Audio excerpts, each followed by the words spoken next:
শ্রেষ্ঠ মাস, যে মাস হচ্ছে কোরআন নাজিলের মাস। আল্লাহ সুবহানাহু ওয়া তাআলা বলছেন, শাহরু রমাদান আল্লাযী উনজিলা ফীহিল কোরআন। এই মাস হচ্ছে সেই মাস যেই মাসে কোরআনকে নাজিল করা হয়েছে। এটি হচ্ছে কোরআন নাজিলের মাস, এটি হচ্ছে কোরআন অবতীর্ণ হওয়ার মাস। এই মাসে কোরআন অবতীর্ণ করা হয়েছে। রমাদান,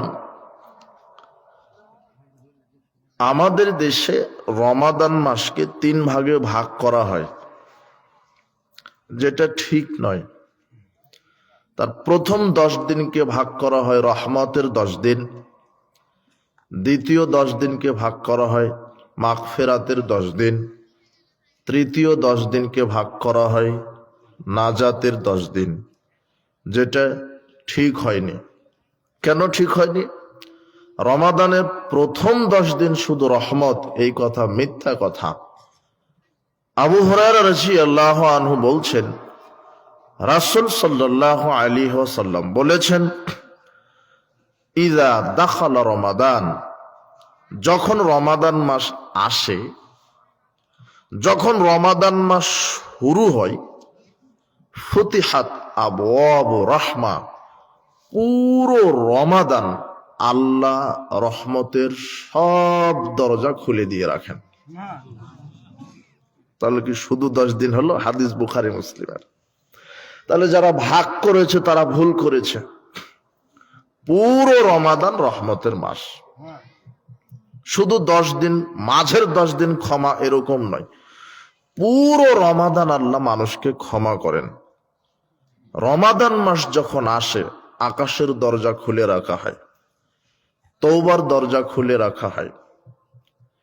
এই জন্যই মালিক বিন হুয়াইরিস, তিনি তার পিতা তার দাদা থেকে বর্ণনা করছেন যে সাঈদা রাসূলুল্লাহ সাল্লাল্লাহু আলাইহি ওয়াসাল্লাম আল মিম্বারা, রাসূল সাল্লাল্লাহু আলাইহি ওয়াসাল্লাম একদা মিম্বারের ওপরে উঠলেন। ফালাম্মা রাকিয়া আতাবাতান, যখন মিম্বারের প্রথম থাকাতে পা দিলেন, ক্বালা আমিন, বললেন আমিন। ফালাম্মা রাকিয়া উখরা, যখন দ্বিতীয় থাকাতে পা দিলেন মিম্বারের, তখনও বললেন আমিন। ফালাম্মা রাকিয়া আতাবাতান সালিসাতান, যখন মিম্বারের তৃতীয় থাকাতে পা দিলেন, তখনও বললেন আমিন। সুম্মা ক্বাল, এরপরে তিনি বললেন, সাহাবীগণ শোনো, আতানি জিবরিল, আমার কাছে জিবরাইল এসেছে, আমার কাছে জিবরাইল এসেছিল, এসে বললেন, ইয়া মুহাম্মদ, মান আদরাকা রমাদান, যে ব্যক্তি রমাদান মাসকে পেল, পুরো রমাদান মাসকে পেল, মান আদরাকা রমাদান, যে ব্যক্তি পুরো রমাদান মাস পেল, ফালাম ইগফারু লাহু, আর নিজেকে আল্লাহর কাছ থেকে নিজের পাপকে ক্ষমা করিয়ে নিতে পারলো না, ফাআবআদাহুল্লাহ, আল্লাহ তাকে ধ্বংস করুন, আল্লাহ তাকে ধ্বংস করুন। জিবরিল এই কথা মুহাম্মদ সাল্লাল্লাহু আলাইহি ওয়াসাল্লামকে যখন বললেন, তখন মুহাম্মদ সাল্লাল্লাহু আলাইহি ওয়াসাল্লাম মেম্বারের প্রথম থাকাতে পা দিয়ে বলছেন আমিন। হ্যাঁ, যে কোনো মুসলিম নারী পুরুষ পুরো রমাদান মাস পাওয়ার পরেও তওবা ইস্তেগফার, ক্ষমা প্রার্থনার মাধ্যমে যেই ব্যক্তি আল্লাহর কাছ থেকে নিজের পাপ ক্ষমা করিয়ে নিতে পারলো না, আল্লাহ তুমি তাকে ধ্বংস করো। তার মানে বোঝা যাচ্ছে যে পুরো রমাদান মাস আল্লাহ মানুষকে কি করে থাকেন? ক্ষমা করে থাকেন। আর যে ব্যক্তি পুরো রমাদান মাস পেল অথচ নিজের পাপ ক্ষমা করিয়ে নিতে পারলো না, তার ব্যাপারে জিবরাইল বদদুয়া করে বলছেন তাকে ধ্বংস করো। আর আমিন বলছেন কে? মুহাম্মদ সাল্লাল্লাহু আলাইহি ওয়াসাল্লাম। আল্লাহর দয়ার অভাব নেই। আল্লাহ অতীব ক্ষমাশীল, ওয়াহুয়াল গফুরুর রহিম, তিনি অতীব ক্ষমাশীল, তিনি অতীব দয়াবান, তিনি সব সময় প্রস্তুত। রমাদান মাস বিশেষ একটি মাস, রমাদান মাস বিশেষ একটি মাস, যেই মাসে রহমতের দরজা খোলা থাকে, যেই মাসে মাগফিরাতের দরজা খোলা রাখে, যেই মাসে বরকতের দরজা আল্লাহ খোলা রাখেন। তাই তো রমাদান, র মিম দদ, তিনটে হরফে রমদুন, রমদুন শব্দ থেকে রমাদান, যার বাংলা হচ্ছে পুড়িয়ে ভৎস করে দেওয়া, পুড়িয়ে ছাই করে দেওয়া। রমাদান মানেই পুড়িয়ে ছাই করে দেওয়া। ঠিক যে কোনো মুসলিম নারী পুরুষ ঈমান নিয়ে নেকির আশায় যদি রমাদানের পুরো মাসটা মূল্যায়ন করতে পারে, আগুন যেমন কাঠকে পুড়িয়ে ছাই করে দেয়, ঠিক রমাদানকে মূল্যায়ন করার কারণে আল্লাহ তার বিগত সব পাপকে ওইভাবে ক্ষমা করে দেন। আবু হুরায়রা রাদিয়াল্লাহু আনহু বলছেন, রাসূল সাল্লাল্লাহু আলাইহি ওয়াসাল্লাম বলেছেন, মান সামা রমাদান ঈমানান ওয়া ইহতিসাবান গুফিরা লাহু মা তাকাদ্দামা মিন যামবিহি। যে কোনো নারী পুরুষ ঈমান নিয়ে নেকির আশায় যদি রমাদানের সিয়াম রাখে, তাহলে আল্লাহ তার বিগত সব পাপকে ক্ষমা করে দেন। মান কামা রমাদান ঈমানান ওয়া ইহতিসাবান গুফিরা লাহু মা তাকাদ্দামা মিন যামবিহি। যে কোনো মুসলিম নারী পুরুষ রমাদানে যদি তারাবির সালাত আদায় করে ঈমান নিয়ে নেকির আশায়, তাহলে তার বিগত সব পাপ ক্ষমা করে দেওয়া হয়। মান কামা লাইলাতুল কদরে ঈমানান ওয়া ইহতিসাবান, যে কোনো মুসলিম নারী পুরুষ যদি লাইলাতুল কদরকে মূল্যায়ন করে, গুফিরা লাহু মা তাকাদ্দামা মিন যামবিহি, তাহলে আল্লাহ তাদের বিগত সব পাপকে ক্ষমা করে দেন। তাহলে সিয়াম, তারাবি, লাইলাতুল কদর, সেটা রমাদানের শেষ দশকের বেজুর রাত 21, 23, 25, 27, 29, 5টি বেজুর রাত। আল্লাহর নবী বলছেন, তোমরা লাইলাতুল কদর তালাশ করো 5টি বেজুর রাত্রে, লাইলাতুল কদর তালাশ করো 5টি বেজুর রাত্রে, শুধু এক রাত তালাশ করো না। এই 5টির মধ্যে যে কোনো একটা আল্লাহ আমাকে জানিয়েছিলেন, কিন্তু ভুলিয়ে দেওয়া হয়েছে। তাই আমি তোমাদেরকে বলছি, লাইলাতুল কদর তালাশ করো রমাদানের শেষ দশকের বেজোর রাত্রিগুলিতে। আল্লাহ সুবহানাহু ওয়া তাআলা বলছেন, লাইলাতুল কদরে খায়রুম মিন আলফি শাহর। লাইলাতুল কদর রাত্রির ইবাদত আল্লাহর কাছে 1000 মাসের চেয়ে উত্তম, 1000 মাসের চেয়ে উত্তম। তাই লাইলাতুল কদর তালাশ করতে হবে, আল্লাহর কাছ থেকে পাপ মিটিয়ে নিতে হবে, আল্লাহ সুবহানাহু ওয়া তাআলার নিকটে, তার নিকটে দয়া ভিক্ষা চাইতে হবে, করুণা ভিক্ষা চাইতে হবে। কদরের রাত্রে আপনি আমল করবেন কিভাবে? 10টাতেই ঘুমিয়ে যান, একটু রাত 10টাতে ইফতার করবেন, মাগরিব পড়বেন, এরপরে কিছু তাসবিহ তাহলিল কিছু করেন, তারপরে এশার সালাত জামাতে আদায় করে একটু ঘুমিয়ে যান, 2 ঘন্টা ঘুমান, 12টায় উঠেন, 12টায় উঠে একবারে সাহারির আগ পর্যন্ত তাসবিহ তাহলিল করেন, 2 রাকাত করে 8 রাকাত পর্যন্ত সালাত আদায় করেন। আপনি লাইলাতুল কদর রাত্রে 2 রাকাত করে পড়তেই থাকবেন সালাত, এটা নয়, 8 রাকাতই সালাত আদায় করেন, ওটাই তারাবি হবে, ওটাই তাহাজ্জুদ হবে। আপনি লাইলাতুল কদরকে মূল্যায়ন করবেন কিভাবে? সালাতের মাধ্যমে 2 রাকাত সালাত আদায় করবেন, 2 রাকাত সালাতে আপনি আধা ঘন্টা সময় লাগিয়ে দেন, 2 রাকাত সালাতে আধা ঘন্টা সময় লাগিয়ে দেন। আল্লাহু আকবার বলে তাকবীর তাহরিমা দিয়ে বুকের উপরে হাত বেঁধে সানা পাঠ করে সূরা ফাতিহা পড়েন। এরপরে লম্বা সূরা জানেন না, সূরা বাকারা জানা নাই, ইমরান জানা নাই, সূরা আরাফ জানা নাই, আপনি 2 রাকাত সালাত আধা ঘন্টা কিভাবে পড়বেন? তাহলে আপনি সূরা ফাতিহার পরেই ইখলাস পড়তে থাকেন, 50 বার ইখলাসই পড়েন, 10 মিনিট ইখলাসই পড়তে থাকেন। কথা বুঝেননি মনে হয়? ইখলাসই পড়েন, এখানে 10 মিনিট কেরাত করতে থাকেন। যদি সূরা বাকারা জানেন পড়েন সূরা বাকারা, লম্বা সূরা জানেনই না তাহলে সূরা ইখলাস পড়েন, নাচ পড়েন 20 বার, এখানেই 10 মিনিট লাগিয়ে দেন। এরপর আবার আল্লাহু আকবার বলে রুকুতে যান, বলেন সুবহান রাব্বিয়াল আযীম, সুবহান রাব্বিয়াল আযীম, সুবহান কুদ্দুসুন রব্বুল মালাইকাতি ওয়ার রূহ, সুবহানাকা আল্লাহুম্মা বিহামদিকা আস্তাগফিরুকা ওয়া আতুবু ইলাইক। এইভাবে বলেন। রুকুতে দোয়া করেন, যত দোয়া আছে রুকুতে দোয়া করেন, রুকুর দোয়াগুলি পাঠ করেন। এরপরে সামি আল্লাহু লিমান হামিদা বলেন, রব্বানা লাকাল হামদ হামদান কাসীরান তাইয়্যিবান মুবারাকান ফিহি। এরপরে সিজদায় চলে যান, গিয়ে সুবহান রাব্বিয়াল আলা বলেন 20 বার, 50 বার, 100 বার, 500 বার বলতেই থাকেন। হাদিস থেকে যত দোয়া জানা আছে, কোরআন থেকে যত দোয়া জানা আছে, সেজদাতে দোয়া হিসেবে পাঠ করতে পারবেন।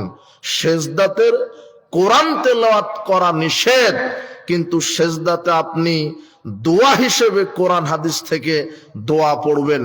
সেজদাতে যদি কোরআন থেকে দোয়া বলেন, রব্বানা আতিনা ফিদ দুনিয়া হাসানাতাও ওয়া ফিল আখিরাতি হাসানাতাও ওয়া কিনা আযাবান নার। সেজদাতে যদি কোরআন থেকে দোয়া পড়তে চান, তাহলে প্রত্যেক দোয়ার পূর্বে আল্লাহুম্মা শব্দটা লাগিয়ে দিবেন। বোঝা গেল না মনে হয়?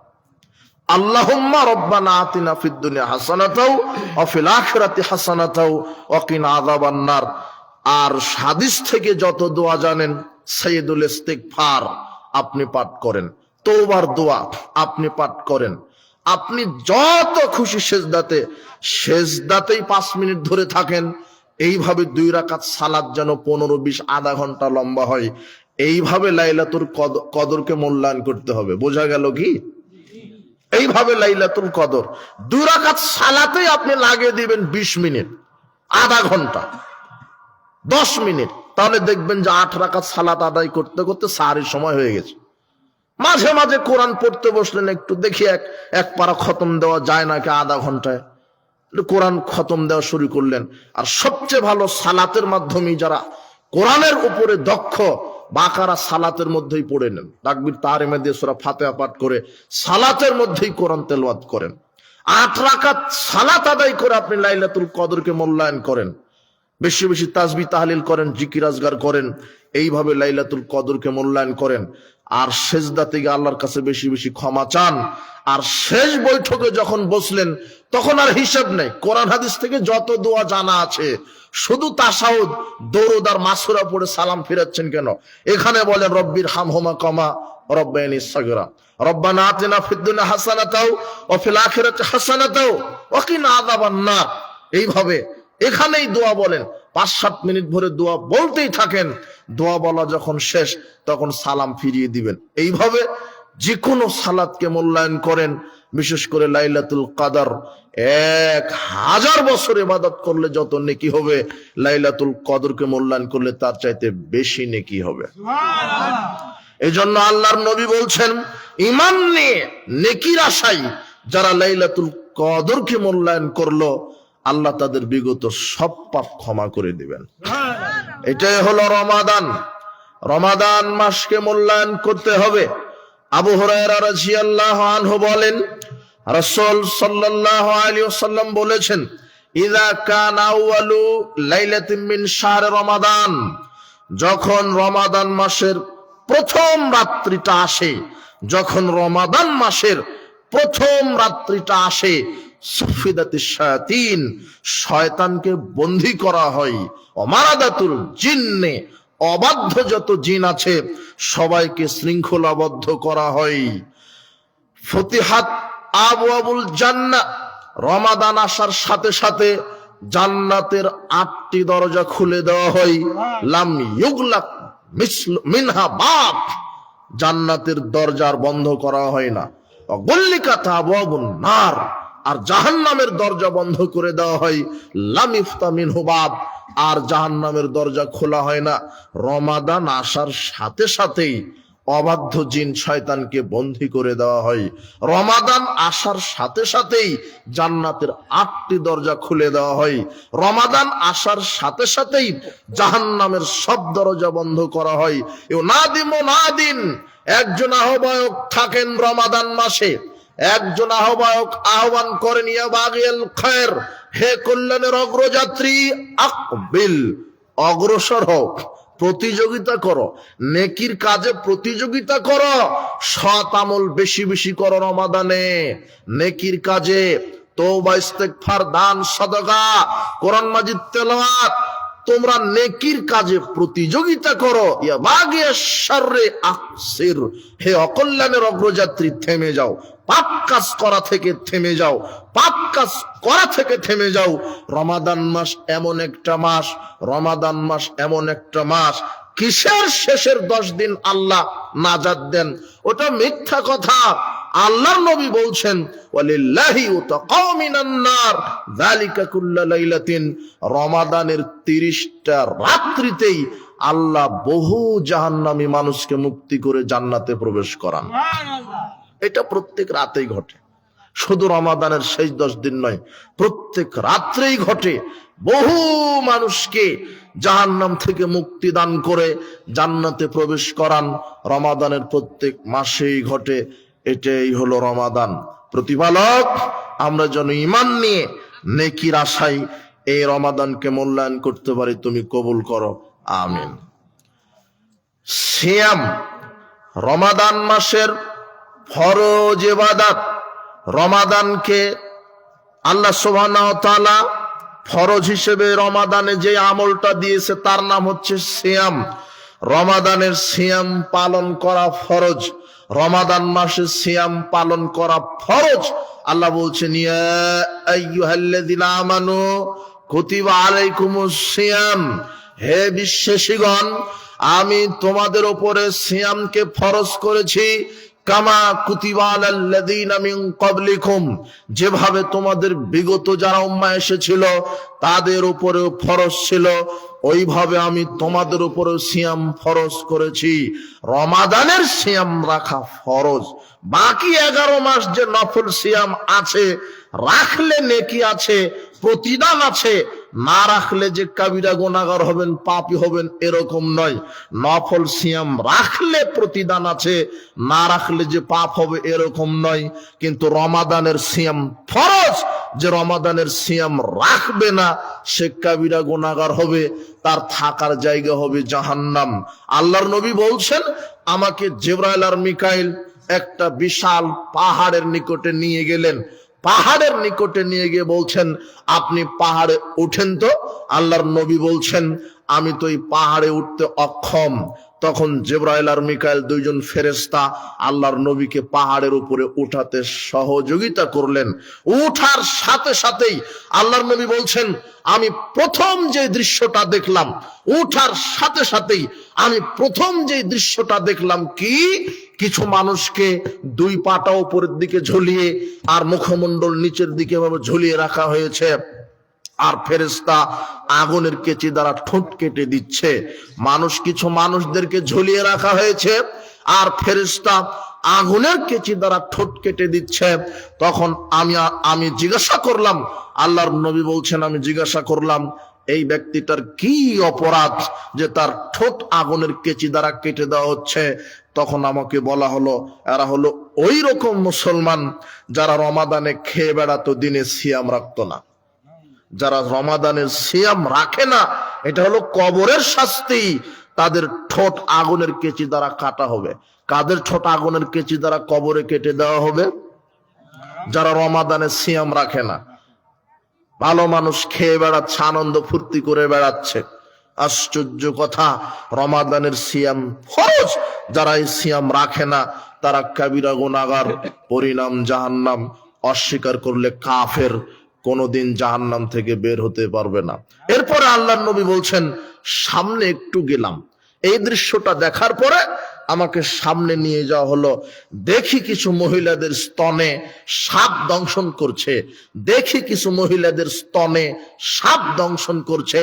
আমি বললাম, জিবরাইল মিকাইল, এই মহিলারা কারা যাদের স্তনে সাপ দংশন করছে, এরা কারা? তখন আমাকে বলা হলো, এরা হলো ওই মহিলা যারা তাদের বাচ্চাকে দুধ দেয়নি, এরা হলো ওই মহিলা যারা তাদের বাচ্চাকে দুধ দেয়নি। সমাজে অনেক মা বোন আছে যে নিজের শরীর ভেঙে যাবে, স্বাস্থ্য হানি হবে বলে বাচ্চাকে দুধ খাওয়ায় না, ফিডার খাওয়ায়। যারা এই রকম স্বভাবের মা আছে, আপনি সংশোধন হন, বাচ্চাকে দুধ দিতে হবে, এ কথাই ঠিক। শরীর স্বাস্থ্য ভেঙে যাবে, এই কারণে বাচ্চাকে দুধ দেন না, তাহলে আপনার কবরের শাস্তি কি? সাপ দংশন করবে। আরো অনেক দৃশ্য দেখলেন। তো আমি যেটা আপনাকে বলতে চাইলাম যে রমাদানের সিয়াম না রাখলে কবরের শাস্তি। শাস্তি কি? মুখ দিয়ে খেয়েছেন, সিয়াম রাখেননি, তাই মুখটা আগুনের কেচি দ্বারা কেটে দেওয়া হবে। প্রতিপালক, আমরা যেন রমাদানকে সিয়ামের মাধ্যমে মূল্যায়ন করতে পারি, সেই তৌফিক তুমি দান করো। রমাদানের ফরজ আমল সিয়াম। সিয়াম খুব ব্যতিক্রম দামি ইবাদত। সিয়াম খুব ব্যতিক্রম দামি ইবাদত। আবু হুরায়রা রাদিয়াল্লাহু আনহু বলছেন, রাসূল সাল্লাল্লাহু আলাইহি ওয়াসাল্লাম বলেছেন, কুল্লু আমাল ইবনে আদম ইযাফুল হাসানাতু বিআশরি আমসালিহা। প্রত্যেকটা আমল আদম সন্তানের 1 থেকে 10, 10 থেকে 700 গুণ পর্যন্ত বৃদ্ধি করা হয়। আল্লাহর নবী বলছেন, আদম সন্তানের প্রত্যেকটা আমল 1 থেকে 10, 10 থেকে 700 গুণ পর্যন্ত বৃদ্ধি করা হয়। ওয়াকাল আল্লাহু তাআলা, তবে আল্লাহ সুবহানাহু ওয়া তাআলা বলছেন, ইল্লা সাওম, তবে সিয়ামের কোনো নেকি বাড়ানো হয় না, সিয়ামের কোনো নেকি নাই। ফাইন্নাহু লি ওয়া আনা আজজি বিহি, কেন? সিয়াম আমার জন্য রাখে আর আমি এর প্রতিদান দিব। এখানে এই হাদিসের প্রেক্ষিতে আরো 2টা কথা মনে হলো। পৃথিবীতে আশ্চর্য 3টা আমল আছে, যেই 3টা আমলের কোনো নেকি নাই। পৃথিবীতে আশ্চর্য 3টা আমল আছে, যেই 3টা আমলের নেকি নাই, অথচ আমলের জগতে খুব দামি দামি আমল। 1, বিপদের ধৈর্য। 1, বিপদের ধৈর্য ধারণ করা। বিপদ কি? ছেলে অসুস্থ, মেয়ে অসুস্থ, পরিবারের স্ত্রী পিতামাতা অসুস্থ। বিপদ কি? জেলখানায় বন্দী হয়ে আছে। বিপদ কি? ঋণগ্রস্ত। বিপদ কি? লক্ষ টাকার ফসল নষ্ট হয়েছে। বিপদ কি? লক্ষ টাকার পুকুর মাছ ডুবে গেছে। বিপদ কি? সন্তানটা আজকেই প্রসব হলো, একেবারে কলিজার টুকরা ছেলে সন্তান, কলিজার টুকরা মেয়ে সন্তান, আজকেই প্রসব হলো, 2 মিনিট পরেই মারা গেছে। এটা হলো বিপদ। সবর করতে হবে তখন। মুমিনেরা সবর করে। আল্লাহর নবী বলছেন, আজাব আল্লাহ আমরিল মুমিন, মুমিনের জীবন চক্র দেখে আমি মুহাম্মদ সাল্লাল্লাহু আলাইহি ওয়াসাল্লাম আশ্চর্য হই। মুমিনের জীবন চক্র দেখে আমি মুহাম্মদ সাল্লাল্লাহু আলাইহি ওয়াসাল্লাম আশ্চর্য হই। কেন? ইযা আসাবাহু খায়রুন, যখন তাকে কল্যাণে ধরে, যখন তাকে কল্যাণ প্রাপ্ত হয় মুমিন, তখন কি করে? হামিদাল্লাহ, আল্লাহর প্রশংসা করে। ওয়া শাকারা, আল্লাহর শুকরিয়া আদায় করে। ইযা আসাবাতহু মুসিবাতুন, আর যখন বিপদ আসে তখন আল্লাহর প্রশংসা করে। ও সাবারা, আর ধৈর্য ধরে। কল্যাণ আসলেও বলে আলহামদুলিল্লাহ, বিপদ আসলেও বলে আলহামদুলিল্লাহ। পুকুর ডুবে গেছে, বলছে আলহামদুলিল্লাহ। ছেলেটা মারা গেছে, আজকে প্রসব হলো, দুধের বাচ্চা কলিজার টুকরা, বলছে আলহামদুলিল্লাহ। ব্যবসায় লস হয়েছে, বলছে আলহামদুলিল্লাহ। চাকরি চলে গেছে, তবুও মুমিন বলছে আলহামদুলিল্লাহ। কেন? সব ক্ষেত্রে আল্লাহর প্রশংসা। কেন? কেন? মুমিন ধৈর্য ধারণ করতে পারে, ভরসা রাখতে পারে আল্লাহর ওপরে। যেই বাচ্চাটা জন্মগ্রহণ করার 2 মিনিট পরে মারা গেল, আবার 1 বছর পরে ওরকম আরো বাচ্চা কে দিতে পারে? এই বিশ্বাস কার আছে? মুমিনের আছে। পুকুর মাছ ডুবে গেল, পুকুরের মাছ ডুবে গেল, ক্ষতিগ্রস্ত, লস হলো, ব্যবসায় লস হলো, ওই ব্যবসাটা আবার সফলতা কে দিতে পারে? আল্লাহ। গাভীটা মারা গেল, ওরকম 10টা 50টা গাভী কে দিতে পারে? চাকরিটা চলে গেছে, ওর চাইতে ভালো চাকরি কে দিতে পারে? স্ত্রী অসুস্থ, সুস্থতা কে দিতে পারে? এই জন্য মুমিনেরা হতাশ হয় না, মুমিনেরা কার উপরে ভরসা করে? যতই বিপদ হোক, যত অত্যাচার নির্যাতন আসুক, একজন গালি দিচ্ছে, শোনেন, ধৈর্য ধরেন। মানুষের কাছে প্রতিশোধ নিবেন না, প্রতিশোধ নিবেন না, রাগকে সংবরণ করবেন। আল্লাহর নবী বলছেন, প্রতিশোধ নিতে পারে তারপরও নেয় না, এই হলো সাহসী ব্যক্তি। প্রতিশোধ নিতে পারে তারপরেও নেয় না, এই হলো সাহসী ব্যক্তি। আর যে রাগকে কন্ট্রোল করতে পারে, একটা আমল করেন। আল্লাহর নবী বলছেন, একজন ব্যক্তি আমার কাছে এসে বলছেন, আল্লাহর নবী আউসিনি, আমাকে উপদেশ দেন, আমাকে উপদেশ দেন। একবার বললেন, আল্লাহর নবী বলছেন লা তাকযাব, রাগ করো না। আল্লাহর নবীকে আবার বলছেন, আল্লাহর নবী আমাকে উপদেশ দেন, রাগ করো না। এভাবে যতবারই বলছে লোকটা, ততবারই আল্লাহর নবী বলছেন রাগ করো না, রাগ করো না। রাগ যদি দমাতে পারেন, আপনার জীবনের সব সমস্যার সমাধান হয়ে যাবে। রাগকে চেক দিতে পারলে, রাগের উপর ভিত্তি করে মারামারি, রাগের উপর ভিত্তি করে প্রতিশোধ, রাগের উপরে ভিত্তি করে তালাক। ছোট্ট একটা বিষয়, ছোট্ট একটা বিষয়। স্ত্রীকে কাপড় কিনে এনে দিয়েছেন, কাপড়টা হয়েছে মোটা, তো বলছে যে তোমার পছন্দই হয়নি, এটা তুমি কি দিলে, তোমার সাথে 10 বছর সংসার করছি কিছুই দিতে পারলে না, কাপড়টা শুধু মোটা হয়েছে। অথচ আদর্শ স্ত্রী হলে বলতো ঠিক আছে আলহামদুলিল্লাহ, যা এনে দিয়েছো, সামর্থ্যে যা কুলিয়েছে এটাতে আলহামদুলিল্লাহ। স্বামীর শুকরিয়া যে স্ত্রী আদায় করে, ওই স্ত্রীর জন্য আল্লাহ জান্নাতের 8টি দরজা খুলে দেন। অথচ ওই সময়তে শয়তান বলবে ঠিকই তোর স্বামী তোকে ভালো জিনিস কিনে দেয় না, তালাক চা, ঝগড়া কর। শয়তান খালি খোঁচাতে থাকবে। তখন এর আগে স্ত্রী বলছে তোর ভাতই খাবো না, অথচ কেস একটা কাপড়ের সাথে। কথা বুঝেননি মনে হয় কথা, খালি ঘুতাতে থাকবে। রাগ, এই জন্য রাগ কন্ট্রোল করবেন। আপনিও রাগ করবেন না। ভাত খেতে বসেছেন, ভাতে চুল পেয়েছেন, তরকারিতে লবণ কম হচ্ছে, গুস্তি সহ গালি দেয়, তোর মা তোকে কিছুই শিখায়নি। আপনার স্ত্রী দুটা কথা শুনিয়ে দিলে তখন শয়তান আপনাকে বলছে ওর 14 গোষ্ঠীকে তালাক দে। তখন আপনি বলছেন তুই তালাক, তোর বাপ মা তালাক, তোর 14 গোষ্ঠী তালাক। বাহ, এই যে রাগ, রাগ কন্ট্রোল করবেন। কথা বুঝেননি মনে হয়। রাগ কন্ট্রোল করলে আপনি বিজয় হবেন। আল্লাহর নবী বলছেন যে রাগ কন্ট্রোল করতে পারে, আল্লাহ তাকে জান্নাতের সুন্দরী হুরের সাথে বিবাহ দিয়ে দিবেন। এটা আল্লাহর নবীর মুখের কথা। রাগ কন্ট্রোল করেন, বিপদে ধৈর্য ধারণ করেন। যতই বিপদ হোক, ছেলে সন্তান অসুস্থ, স্ত্রী অসুস্থ, কেস, হত্যার মামলা, আপনার যত মামলা আছে, ঋণগ্রস্ত, বিপদ, অপরজন গালি দিচ্ছে, একজন গালি দিচ্ছে আপনি দিবেন না, একজন গালি দিচ্ছে আপনি দিবেন না। আবু বকর সিদ্দিক রাদিয়াল্লাহু আনহু বলছেন যে আমাকে একজন ব্যক্তি অকথ্য ভাষায় গালি দিচ্ছিল, তো আমি নিশ্চুপ ভাবে শুনছিলাম, আর পাশে বসেছিলেন মুহাম্মদ সাল্লাল্লাহু আলাইহি সাল্লাম। তো এত গালি দিচ্ছিল, গালির পরিমাণ এত বেড়ে গেল, এদিকে উনি গালি দিচ্ছেন আর মুহাম্মদ সাল্লাল্লাহু আলাইহি সাল্লাম হাসছেন। তো আমারও একটা রাগ বেড়েই চললো। তো উনি গালি দিতে দিতে আমার নিজেকে কন্ট্রোল করতে পারলাম না, আমিও যখন পাল্টা গালি দিতে লাগলাম, তখন মুহাম্মদ সাল্লাল্লাহু আলাইহি সাল্লাম উঠে চলে যাচ্ছেন। তখন আমি বললাম আল্লাহর নবী, লোকটা এত কঠিন ভাষা আমাকে গালি দিল, আপনি কিছুই বললেন না, আপনি হাসছেন, অথচ লোকটা আমাকে অকথ্য ভাষায় গালি দিল। আমি যখন একটু প্রতিবাদ করতে লাগলাম, আমাকে সাপোর্ট করা বাদ দিয়ে আপনি চলে যাচ্ছেন কেন? তখন আল্লাহর নবী বলছে শোনো আবু বকর, লোকটা যখন তোমাকে গালি দিচ্ছিল, তখন আল্লাহ তোমার হয়ে একজন ফেরেশতা পাঠিয়ে দিয়েছিল, ফেরেশতা তাকে গালি দিচ্ছিল। তো তুমি নিজেই যখন দায়িত্ব নিলে, ফেরেশতা বলছে আমার থেকে কি লাভ?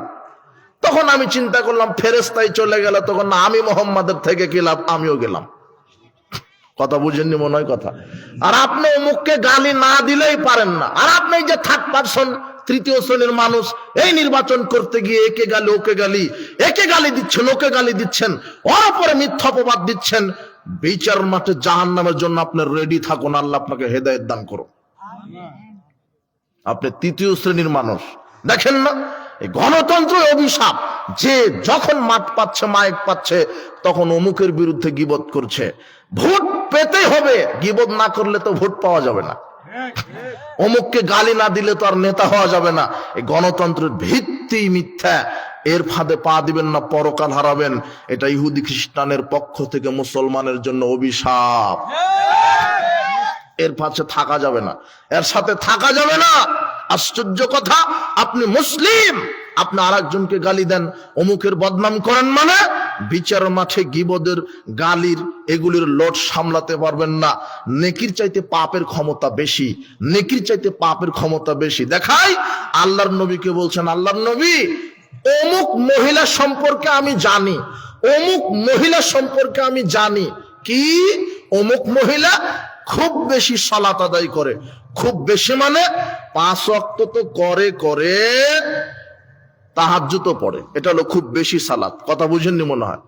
খুব বেশি দান করে, যাকাত আদায় করে তো করে, নফল দান সদকাও করে, খুব বেশি সিয়াম রাখে, খুব বেশি সিয়াম রাখে তো রাখে, রমাদানের ফরজ সিয়াম রাখে তো রাখে, নফল সিয়ামও রাখে।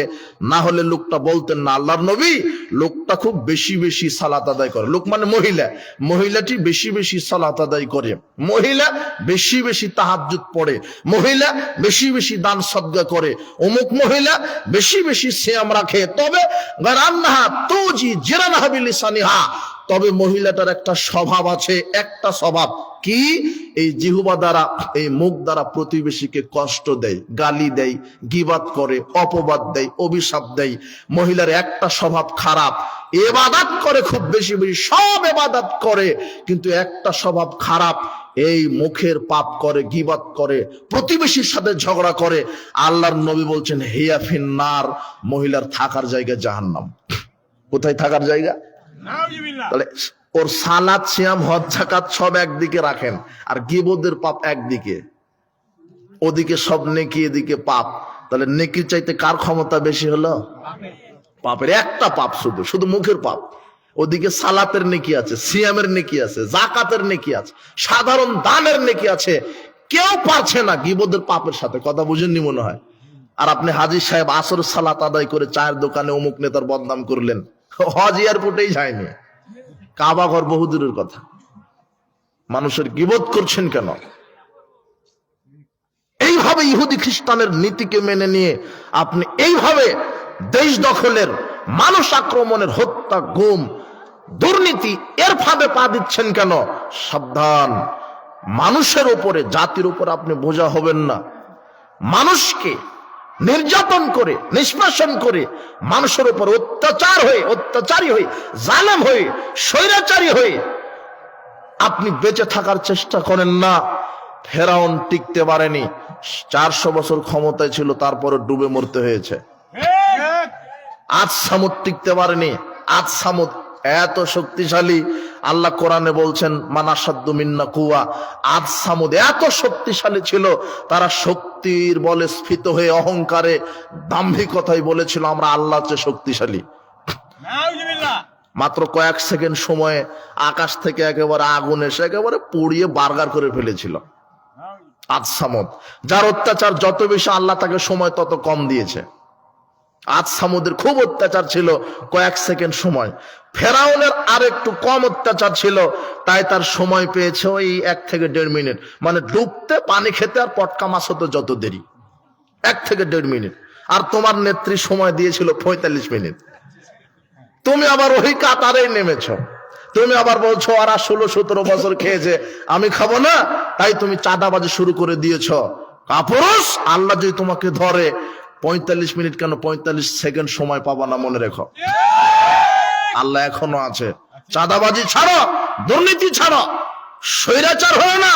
আশ্চর্য কথা, তুমি ক্ষমতায় যাওনি, তাতেই তুমি লাঠিয়াল বাহিনীকে ব্যবহার করে মানুষের উপর নির্যাতন করো। বিচার তোমারও একদিন হবে ইনশাআল্লাহ, তুমি মনে রাখো। উপস্থিত বৈঠকের মুসলিম দিনী ভাই বোন, বিপদে ধৈর্য ধারণ করেন। একজন গালি দিচ্ছে, আপনি গালি দিবেন না, প্রতিশোধ নিবেন না, ধৈর্য ধারণ করেন। যদি এই সমস্ত বিপদে ধৈর্য ধারণ করতে পারেন, তখন আল্লাহ বলবেন লামারদালাকা সাওয়াবান, এই তুমি এতগুলি বিপদেও ধৈর্য ধারণ করেছো, হে আমার আদমের সন্তান, তুমি এত বড় বড় বিপদে ধৈর্য ধারণ করেছো, তোমাকে তো আমি আল্লাহ নেকি দিয়ে সন্তুষ্ট হব না, আমি তোমাকে সরাসরি আজকে জান্নাত দিয়ে সন্তুষ্ট হলাম। তাহলে ধৈর্যের কোনো নেকি নাই, প্রতিদান সরাসরি কি? জান্নাত। 3টা আমল আছে, যেই 3টা আমলের নেকি নাই। 1 ধৈর্য, ধৈর্যের নেকি নাই, সরাসরি পুরস্কার কি? 2 কবুল হজ, আল হজ্জুল মাবরুর লাইসা লাহু জাযা। আল্লাহর নবী বলছেন কারো হজ যদি আল্লাহ কবুল করে, আল্লাহ তাকে নেকি দিয়ে সন্তুষ্ট হবে না, কবুল হজের প্রতিদান সরাসরি জান্নাত। 3 হলো আজকের আলোচনা। কি বলেন তো? সিয়াম। সিয়ামের কোনো নেকি নাই। আল্লাহর নবী বলছেন সিয়াম, আল্লাহ বলছেন যে সিয়াম আমার জন্য রাখে, আমি আর প্রতিদান দিব। সিয়াম আমার জন্য রাখে, আমি আর প্রতিদান দিব। কেন? ইয়াদাত শাওয়াতু তামাহু মিন আজলি, সায়েম যে সিয়াম রেখেছে সে আমাকে ভয় করে, সে আমাকে ভয় করে সারা দিন কিছু খায়নি, কিছু পান করেনি, কোনো পাপ করেনি। প্রবৃত্তি চেয়েছিল জেনা করতে, প্রবৃত্তি চেয়েছিল মদ পান করতে, প্রবৃত্তি চেয়েছিল মিথ্যা কথা বলতে, প্রবৃত্তি চেয়েছিল যে এক গ্লাস পানি খায়, কিন্তু আমার হুকুম না হওয়া পর্যন্ত খায়নি। আমাকে ভয় করে সিয়াম রেখেছে, তাই আমি আর পুরস্কার দিব। লিসায়ামে ফারহাতান, আল্লাহর নবী বলছেন সিয়াম যারা পালন করে তাদের দুটা পুরস্কার আছে। সিয়াম যারা পালন করে তাদের দুটা পুরস্কার আছে। ইনদা ফিতরিহি, এক ইফতারের সময় যখন সায়েম ইফতার করতে বসে, সামনে কত খাবার, পেঁয়াজু, সামোচা, ছোলা, এরপরে জিলাপি, এরপরে কি শরবত, আঙ্গুর, কমলা, বেদেনা, আপেল, কত কি খাবার, খেজুর, তরমুজ, সব খাদ্য, বিরিয়ানি, মুরগির রোস্ট সব আছে, কিন্তু এখনো 20 মিনিট বাকি। খেলে খেতে পারে, কিন্তু কার ভয়ে খাচ্ছে না? আল্লাহর ভয়ে। আর ওই সময়তে কখন সময় হবে তাহলে খাবো, ওই সময়তে যে সায়েমের যে অনুভূতি, এটা অনুভূতি বোঝানোর ভাষা পৃথিবীতে নাই। এই জন্য আল্লাহর নবী বলছেন যে সবচেয়ে আনন্দের মুহূর্ত দুইটা সায়েমের, এক ইফতারের সময়, দুই লিকাই রাব্বিহি, জান্নাতে আল্লাহকে সরাসরি দেখার সময়। সায়েম তার আল্লাহকে দেখতে পাবে জান্নাতে সরাসরি। যে আল্লাহর জন্য আপনি এত হজ যাকাত তাহাজ্জুদ আদায় করছেন, দান খায়রাত করছেন, এত কষ্ট করে পাপ থেকে নিজেকে ঠেকিয়ে রেখেছেন, নিজের প্রবৃত্তি থেকে, নিজের প্রবৃত্তিকে পাপ থেকে ঠেকিয়ে রেখেছেন আল্লাহর ভয়ে। যে আল্লাহর ভয়ে এত কিছু করলেন। হে যুবক, তুমি আল্লাহকে ভয় করো, মাদকতা, গান বাজনা, জেনা, জাহেলিয়াত থেকে বেঁচে থাকো, সালাত আদায় করো। তুমি মসজিদমুখী হও, তুমি মন্দিরমুখী হও না, তুমি মসজিদমুখী হও, তুমি বাজারমুখী হও না, মসজিদমুখী হও, গানের আড্ডামুখী হও না, মসজিদমুখী হও। তুমি মানুষের তৈরি করা কোনো মতবাদমুখী হও না, জাহেলিয়াতকে কবর দাও, আল্লাহর জন্য নিজের জীবনকে বিলিয়ে দাও। তোমার চোখ, তোমার হাত, তোমার মেধা, তোমার প্রজ্ঞা, তোমার শক্তি, তোমার রক্ত আল্লাহর দেওয়া এক একটা নিয়ামত। এই নিয়ামতকে তুমি আল্লাহর রাস্তায় ব্যয় করো। তুমি মুহাম্মদ সাল্লাল্লাহু আলাইহি ওয়াসাল্লামের আদর্শে নিজেকে গড়ো। তুমি পৃথিবীর কোন মানুষের আদর্শে মানুষ চলতে পারে না। একজন ব্যক্তি আদর্শের প্রতীক, যে কোনো ব্যক্তির জন্য একজন মানুষ আদর্শের প্রতীক, যার নাম মুহাম্মদ সাল্লাল্লাহু আলাইহি সাল্লাম। আয় যুবক, তোমাকে বলছি, তুমি মুহাম্মদ সাল্লাল্লাহু আলাইহি সাল্লামের আদর্শে নিজেকে গড়ো, আল্লাহর ইবাদত করো। যে আল্লাহর জন্য তুমি আজকে সেকুলার ন্যাশনালিজম, কমিউনিজম, ইহুদি খ্রিস্টানের তৈরি করা বস্তাবস্ত মতবাদকে ছেড়ে দাও, আল্লাহকে ভয় করো। তুমি সালাত আদায় করো, মসজিদমুখী হও, তুমি আল্লাহ অভিমুখী হও, পরকালমুখী হও।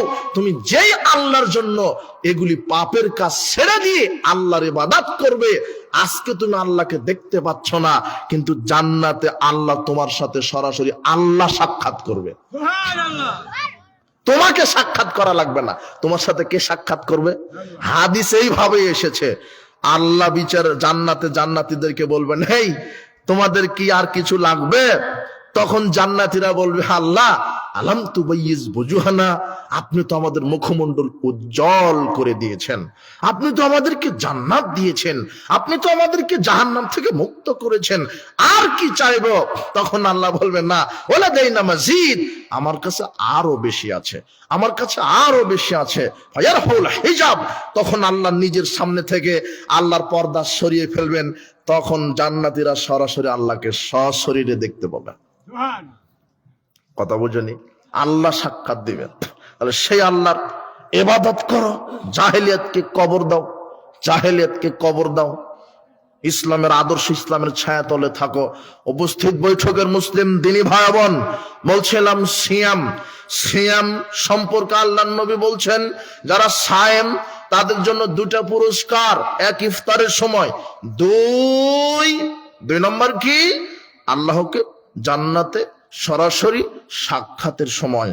এরপর আল্লাহ নবী বলছেন, ওয়ালা খালুফু ফামি সায়েম ইনদাল্লাহি আতিয়াবু ইনদাল্লাহি রিহুল মিস্ক, সায়েমের যে মুখের গন্ধটা, এটা আল্লাহর কাছে মিস্কের আম্বারের চাইতে বেশি সুগন্ধিময়। সায়েমের যে মুখের গন্ধটা, এটা আল্লাহর কাছে মিস্কের চেয়ে বেশি সুগন্ধিময়। আল্লাহ নবী বলছেন সওম জান্নাহ, সিয়াম হলো ঢাল, সিয়াম হলো জাহান্নাম থেকে বাঁচার দুর্গ, ঢাল। কানা ইযা ইয়াউমি সুনাহাদিকুম, কাজেই তোমরা যারা সিয়াম থাকবে, ফালা ইয়ারফুস ওয়ালা ইয়াসখাব, কেউ যেন অশ্লীল কথা না বলে, কেউ যেন মানুষের সাথে ঝগড়া না করে। ফাইন সাব্বাহু আহাদুন কাতালাহু, কেউ যদি গালি দেয়, কেউ যদি ঝগড়া করে, ফালিয়াকুল ইন্নী ইমরাউন সায়েম, তাহলে সে যেন বলে, শোনো, তুমি আমাকে গালি দিলেও, আমার সাথে ঝগড়া করলেও আমি গালি দিব না, আমি ঝগড়া করব না। কেন? আমি কি আছি? সিয়াম। সিয়াম মানে বিরত থাকা। সিয়াম মানে বিরত থাকা, মানে শবে সাদিক থেকে নিয়ে সূর্য ডোবা পর্যন্ত যাবতীয় খানা পিনা, পানাহার, যৌন কামিতা থেকে নিজেকে কন্ট্রোলে রাখার আরবি নাম কি? সিয়াম। কাকে ভয় করে? আল্লাহকে ভয় করে। উপস্থিত বৈঠকের মুসলিম দিনী ভাই বোন, সিয়াম সম্পর্কে দুটা হাদিস, এরপর আমরা সাহারি, এরপরে ইফতার, এরপরে অন্যান্য মাসলা মাসালা আমরা যাব।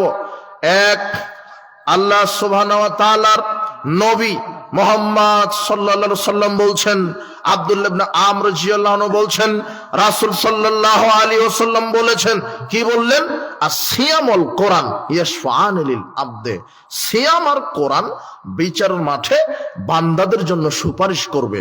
সিয়াম আর কোরআন বিচারের মাঠে বান্দাদের জন্য সুপারিশ করবে। ইয়াকুলু সিয়াম, সিয়াম বলবে, আয় রব মানাতু তাম বিন নাহারে, মানাতু তাম ওয়াশাওয়াতা বিন নাহারে, আমি এই ব্যক্তিকে দিনে কিছু খেতে দেইনি আর প্রবৃত্তি অনুযায়ী চলতে দেইনি। ফাশাফিনি ফিহি, কাজে আমার সুপারিশ এই ব্যক্তির জন্য কবুল করো। ইয়াকুলুল কোরআন, কোরআন বলবে, আয়া রব মানাতুহু নাওমা বিল্লাইল, আমি এই লোকটাকে ঘুমাতে দিইনি, রাত জেগে কোরআন পড়েছে, পড়তে আছে, রাত জেগে পড়তে আছে, রাতে 2-3-4 ঘন্টা ঘুমায়, 3 ঘন্টা ঘুমায়, রাত জেগে আমাকে পড়ে, কোরআন পড়ে, কাজেই এই ব্যক্তির জন্য আমার সুপারিশ কবুল করো। তখন আল্লাহ বলবেন, ঠিক আছে সিয়াম, ঠিক আছে কোরআন, তোমাদের দুজনেরই সুপারিশ কবুল করা হলো।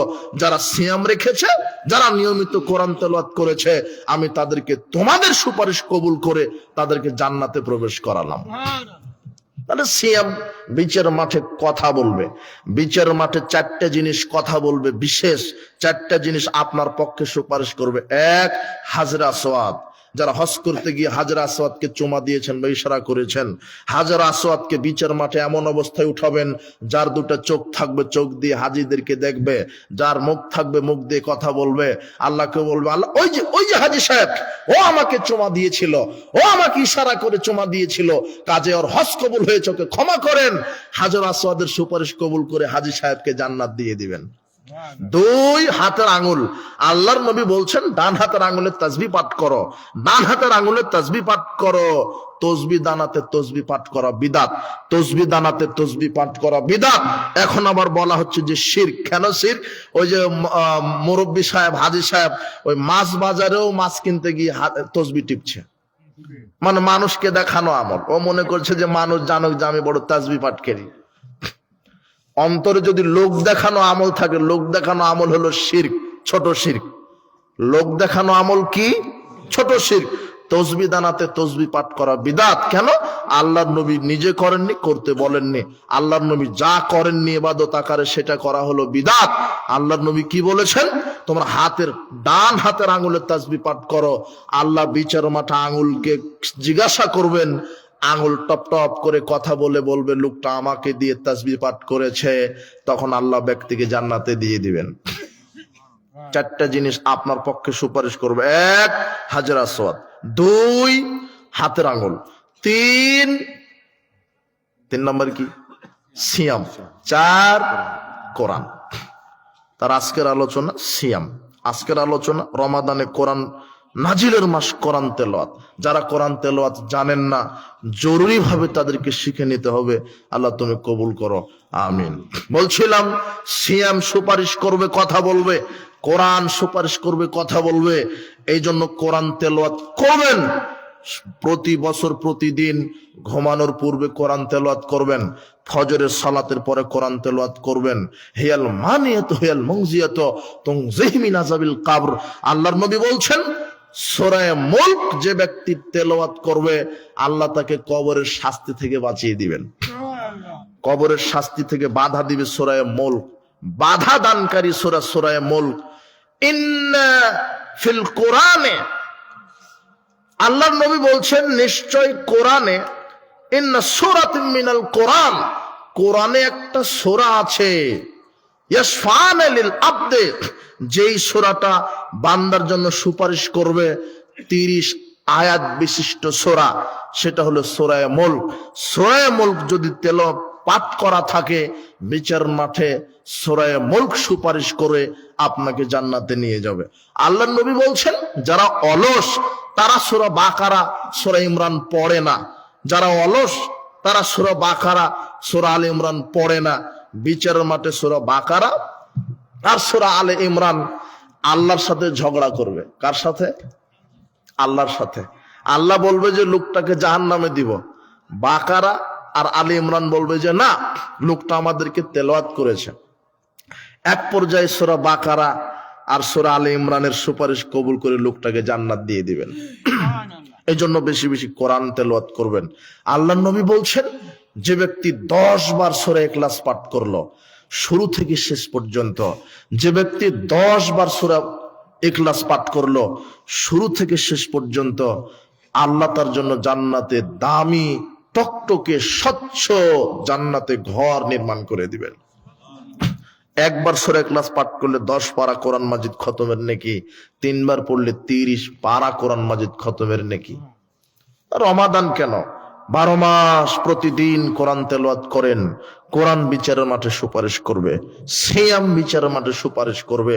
সিয়াম সম্পর্কে সর্বশেষ হাদিস, সাল বিন সাদ রাদিয়াল্লাহু আনহু বলছেন রাসূল সাল্লাল্লাহু আলাইহি ওয়াসাল্লাম বলেছেন ইন্না ফিল জান্নাতে বাবান, জান্নাতে একটা দরজা রয়েছে, ইউকালু লাহু রায়ান, যেই দরজার নাম রায়ান, যেই দরজার নাম রায়ান, ইয়াদখুলু মিনহু ইয়াউমাল কিয়ামা ইল্লা সায়মুন, ওই রায়ান নামক দরজা দিয়ে সায়েম পালনকারী ব্যতীত কেউ প্রবেশ করতে পারবে না। কত মর্যাদা সায়েমের জন্য। যারা সিয়াম রাখে, যখন সায়েমেরা দরজা দিয়ে প্রবেশ করবে সাথে সাথে দরজা বন্ধ করে রাখা হবে যাতে আর কেউ প্রবেশ করতে না পারে। শুধুমাত্র কেবলমাত্র যারা সিয়াম রেখেছে তারাই ওই দরজা দিয়ে প্রবেশ করতে পারবে। উপস্থিত বৈঠকের মুসলিম দিনী ভাই বোন, এই জন্য রমাদানকে মূল্যায়ন করবেন। রমাদানের ফরজ আমল সিয়াম, সিয়ামকে মূল্যায়ন করবেন। সাহারি, আনাস রাদিয়াল্লাহু আনহু বলছেন রাসূল সাল্লাল্লাহু আলাইহি ওয়াসাল্লাম বলেছেন তাসাহহারু ফাইন্না ফিস সাহরি বারাকাত, তোমরা সাহারি খাও কেননা সাহারিতে বরকত রয়েছে। তোমরা সাহারি খাও কেননা সাহারিতে বরকত রয়েছে। সালমান ফারসি রাদিয়াল্লাহু আনহু বলছেন রাসূল সাল্লাল্লাহু আলাইহি ওয়াসাল্লাম বলেছেন আল বারাকাতু ফি সালাসাতিন, 3টে জিনিসে বরকত, 3টে জিনিসে রয়েছে বরকত। 1 ফিল জামাত, জামাতবদ্ধ জীবন যাপনে বরকত। 2 ফিস সারিদ, সারিদ খাবারে বরকত। 3 ফিস সাহুরে, সাহারিতে বরকত। 3টা জিনিসে বরকত রয়েছে। একজন সাহাবী বলছেন দাখালতু আলা নবী সাল্লাল্লাহু আলাইহি ওয়াসাল্লাম, আমি নবী করিম সাল্লাল্লাহু আলাইহি ওয়াসাল্লামের নিকটে গেলাম, এমন সময়তে গেলাম তখন তিনি সাহারি খাচ্ছিলেন। খেতে খেতেই বললেন শোনো ইন্নাহা বারাকাতুন, সাহারিতে বরকত রয়েছে। ও আতাকুমুল্লাহ, যেটা আল্লাহ তোমাদেরকে দিয়েছেন আল্লাহর পক্ষ থেকে, এটা আল্লাহর দেওয়া নেয়ামত। সাহারিতে বরকত রয়েছে, তোমরা রাত্রে উঠে সাহারি খাও। ইয়াহু ফাদাউহু, তোমরা সাহারি খাওয়া ছেড়ে দিও না। সাহারিতে বরকত রয়েছে, তোমরা সাহারি খাওয়া ছেড়ে দিও না। আব্দুল্লাহ ইবনে আমর ইবনুল আস রাদিয়াল্লাহু আনহু তিনি বলছেন, আমর ইবনুল আস রাদিয়াল্লাহু আনহু বলছেন, ফাসলু মা বাইনা সিয়ামিনা ওয়া সিয়ামি আহলিল কিতাব আকলাতুস সাহরে, আমাদের সিয়াম আর আহলে কিতাব ইহুদি খ্রিস্টানের সিয়াম, আমাদের সিয়াম আর আহলে কিতাবদের সিয়ামের মধ্যে পার্থক্য হচ্ছে সাহারি খাওয়া। তারা সাহারি খায় না, তোমরা সাহারি খাও। আল্লাহর নবী বলছেন, তাসাহহারু ওয়ালাউ বিজুরআতুম মিন মাইন, এক ঢোক পানি হলেও সাহারি খাও, এক ঢোক পানি হলেও সাহারি খাও, সাহারিতে বরকত রয়েছে। আব্দুল্লাহ ইবনে ওমর রাদিয়াল্লাহু আনহু বলছেন, রাসূল সাল্লাল্লাহু আলাইহি ওয়াসাল্লাম বলেছেন, ইন্নাল্লাহা ওয়া মালাইকাতাহু ইউসাল্লুনা আলাল মুতাসাহহিরিন, নিশ্চয় আল্লাহ যারা সাহারি খায় প্রতিনিয়ত তাদের উপরে দয়া নাজিল করেন, রহমত নাজিল করেন।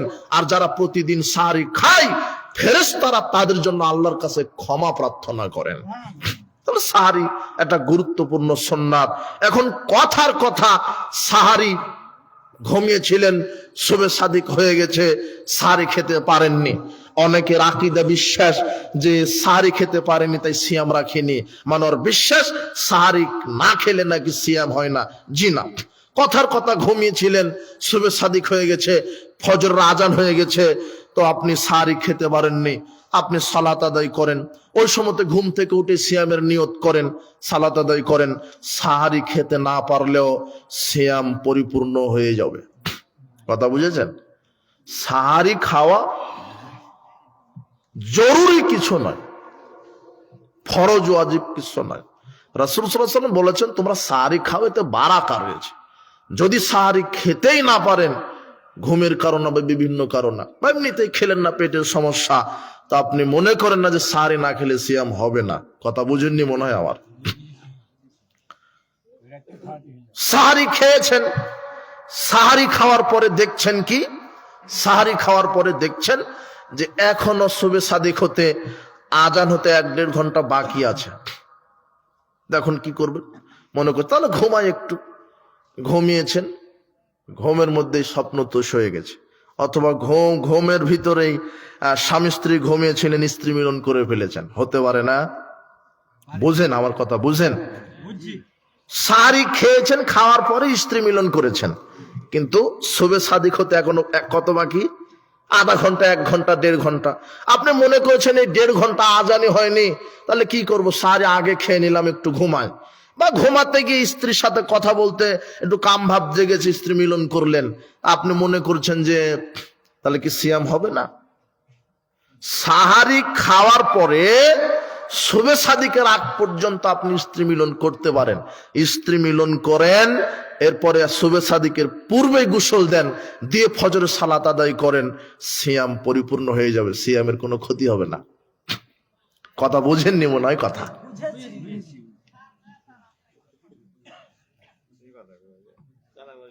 সাহারি খেয়ে ফেলেছেন, আজানের বাকি এখনো কত ঘন্টা? আধা ঘন্টা হোক, 1 ঘন্টা হোক, 1.5 ঘন্টা হোক, সাহারি খেলেই যার স্ত্রী মিলন করতে পারবে না, কথা এরকম নয়। শুবে সাদিক হয়ে গেলে স্ত্রী মিলন হারাম। কথা বুঝেননি মনে হয় কথা। যখন আজান হয়ে গেছে তখন স্ত্রী মিলন হারাম, খাওয়া হারাম, সবই হারাম। শুবে সাদিকের পূর্বে খাও দাও, স্ত্রী মিলন করো, কোনো সমস্যা নাই। শুবে সাদিকের পূর্বে গোসল দিয়ে পবিত্র হয়েই নিয়ত করে আপনি ফজর সালাত আদায় করেন, আর সূর্য ডোবা পর্যন্ত আর কোনো খাবেন না, স্ত্রী মিলন করবেন না, পুরো সিয়াম আল্লাহ কবুল করে নেবে। এখন এরকমও তো হতে পারে যে সাহারি খেয়েছেন, স্ত্রী মিলন হয়ে গেছে, অথবা যুবক স্বপ্নদোষ হয়ে গেছে, মনে করেছিল 1.5 ঘন্টা আছে, ঘুমায়, ওর ভিতরে স্ত্রী মিলন হয়ে গেছে, কিন্তু এমন ঘুম ধরেছে ভাত খাওয়ার পরে, ঘুম থেকে উঠে দেখো সকাল 8টা, স্ত্রী মিলন করে ঘুমিয়েছিলে, সকাল কয়টা? ওই 8টাতে এখন গোসল দিয়ে তুমি ওই সময়তে ফজরের সালাত আদায় করো, সিয়াম ভাঙো না, তোমার পুরো সিয়াম আল্লাহ কবুল করে নেবে। এখন বোঝা গেল না মনে হয়? ওটা ঘুমের কারণে কি হলো, আর তুমি গোসল দিতে পারো না, সিয়াম হয়ে যাবে। আল্লাহ আমাদেরকে বোঝার তৌফিক দান করুন, আমিন। সাহারি, এরপরে ইফতার। সাল বিন সাদ রাদিয়াল্লাহু আনহু বলেন, রাসূল সাল্লাল্লাহু আলাইহি ওয়াসাল্লাম বলেছেন, লা ইয়াজালুন নাসু বিখাইরিন মাযহালুল ফিতরা, মানুষ ততদিন পর্যন্ত কল্যাণের উপরে থাকবে, মানুষ ততদিন কল্যাণের উপরে থাকবে যতদিন তাড়াতাড়ি ইফতার করবে, মানুষ ততদিন কল্যাণের উপরে থাকবে যতদিন তাড়াতাড়ি ইফতার করবে। আবু হুরায়রা রাদিয়াল্লাহু আনহু বলছেন, রাসূল সাল্লাল্লাহু আলাইহি ওয়াসাল্লাম বলেছেন, লা ইয়াজালুদ দীনু যাহিরান আলান নাস মাযহালাল ফিতরা, লা ইয়াজালুদ দীনু যাহিরান আযহালান নাসুল ফিতরা। দিন ইসলাম মানুষের উপরে তত দিন বিজয়ী থাকবে, দিন ইসলাম মানুষের উপরে তত দিন বিজয়ী থাকবে যতদিন মানুষ তাড়াতাড়ি ইফতার করবে। লিআন্নাল ইয়াহুদা ওয়ান নাসারা ইউআখিরুন, ইহুদি খ্রিস্টানেরা দেরিতে ইফতার করে, ইহুদি খ্রিস্টান সতর্কতামূলক দেরিতে ইফতার করে। দেরিতে ইফতার করা কাদের স্বভাব? ইহুদি খ্রিস্টানের। আল্লাহর নবী বলছেন, ইযা গরাবাতিশ শামস, যখনই সূর্য ডুবে যাবে, ইযা গরাবা, যখনই গরাবা ডুবলো, আর শামস কি? সূর্য। ইযা গরাবাতিশ শামস, যখনই সূর্য ডুবে যাবে, ফাকাদ আফতারা সায়েম, অবশ্যই সায়েম তখন ইফতার করবে। আল্লাহর নবীর কড়া বক্তব্য, যখনই সূর্য ডুবে যাবে তখনই অবশ্যই সায়েম ইফতার করবে। কিন্তু আপনার হুজুর যে বলছে যে না 3 মিনিট 5 মিনিট যোগ করতে হবে, সতর্কতামূলক বলছে যে পেট কি এত বড় হয়ে গেছে, 15-16 ঘন্টা না খেয়ে থেকেছি, সূর্য ডুবলো তো কেবলই 2 মিনিট একটু দেরি করি। এটা হলো ইহুদি খ্রিস্টানের লক্ষণ। এই স্বভাব কাদের স্বভাব?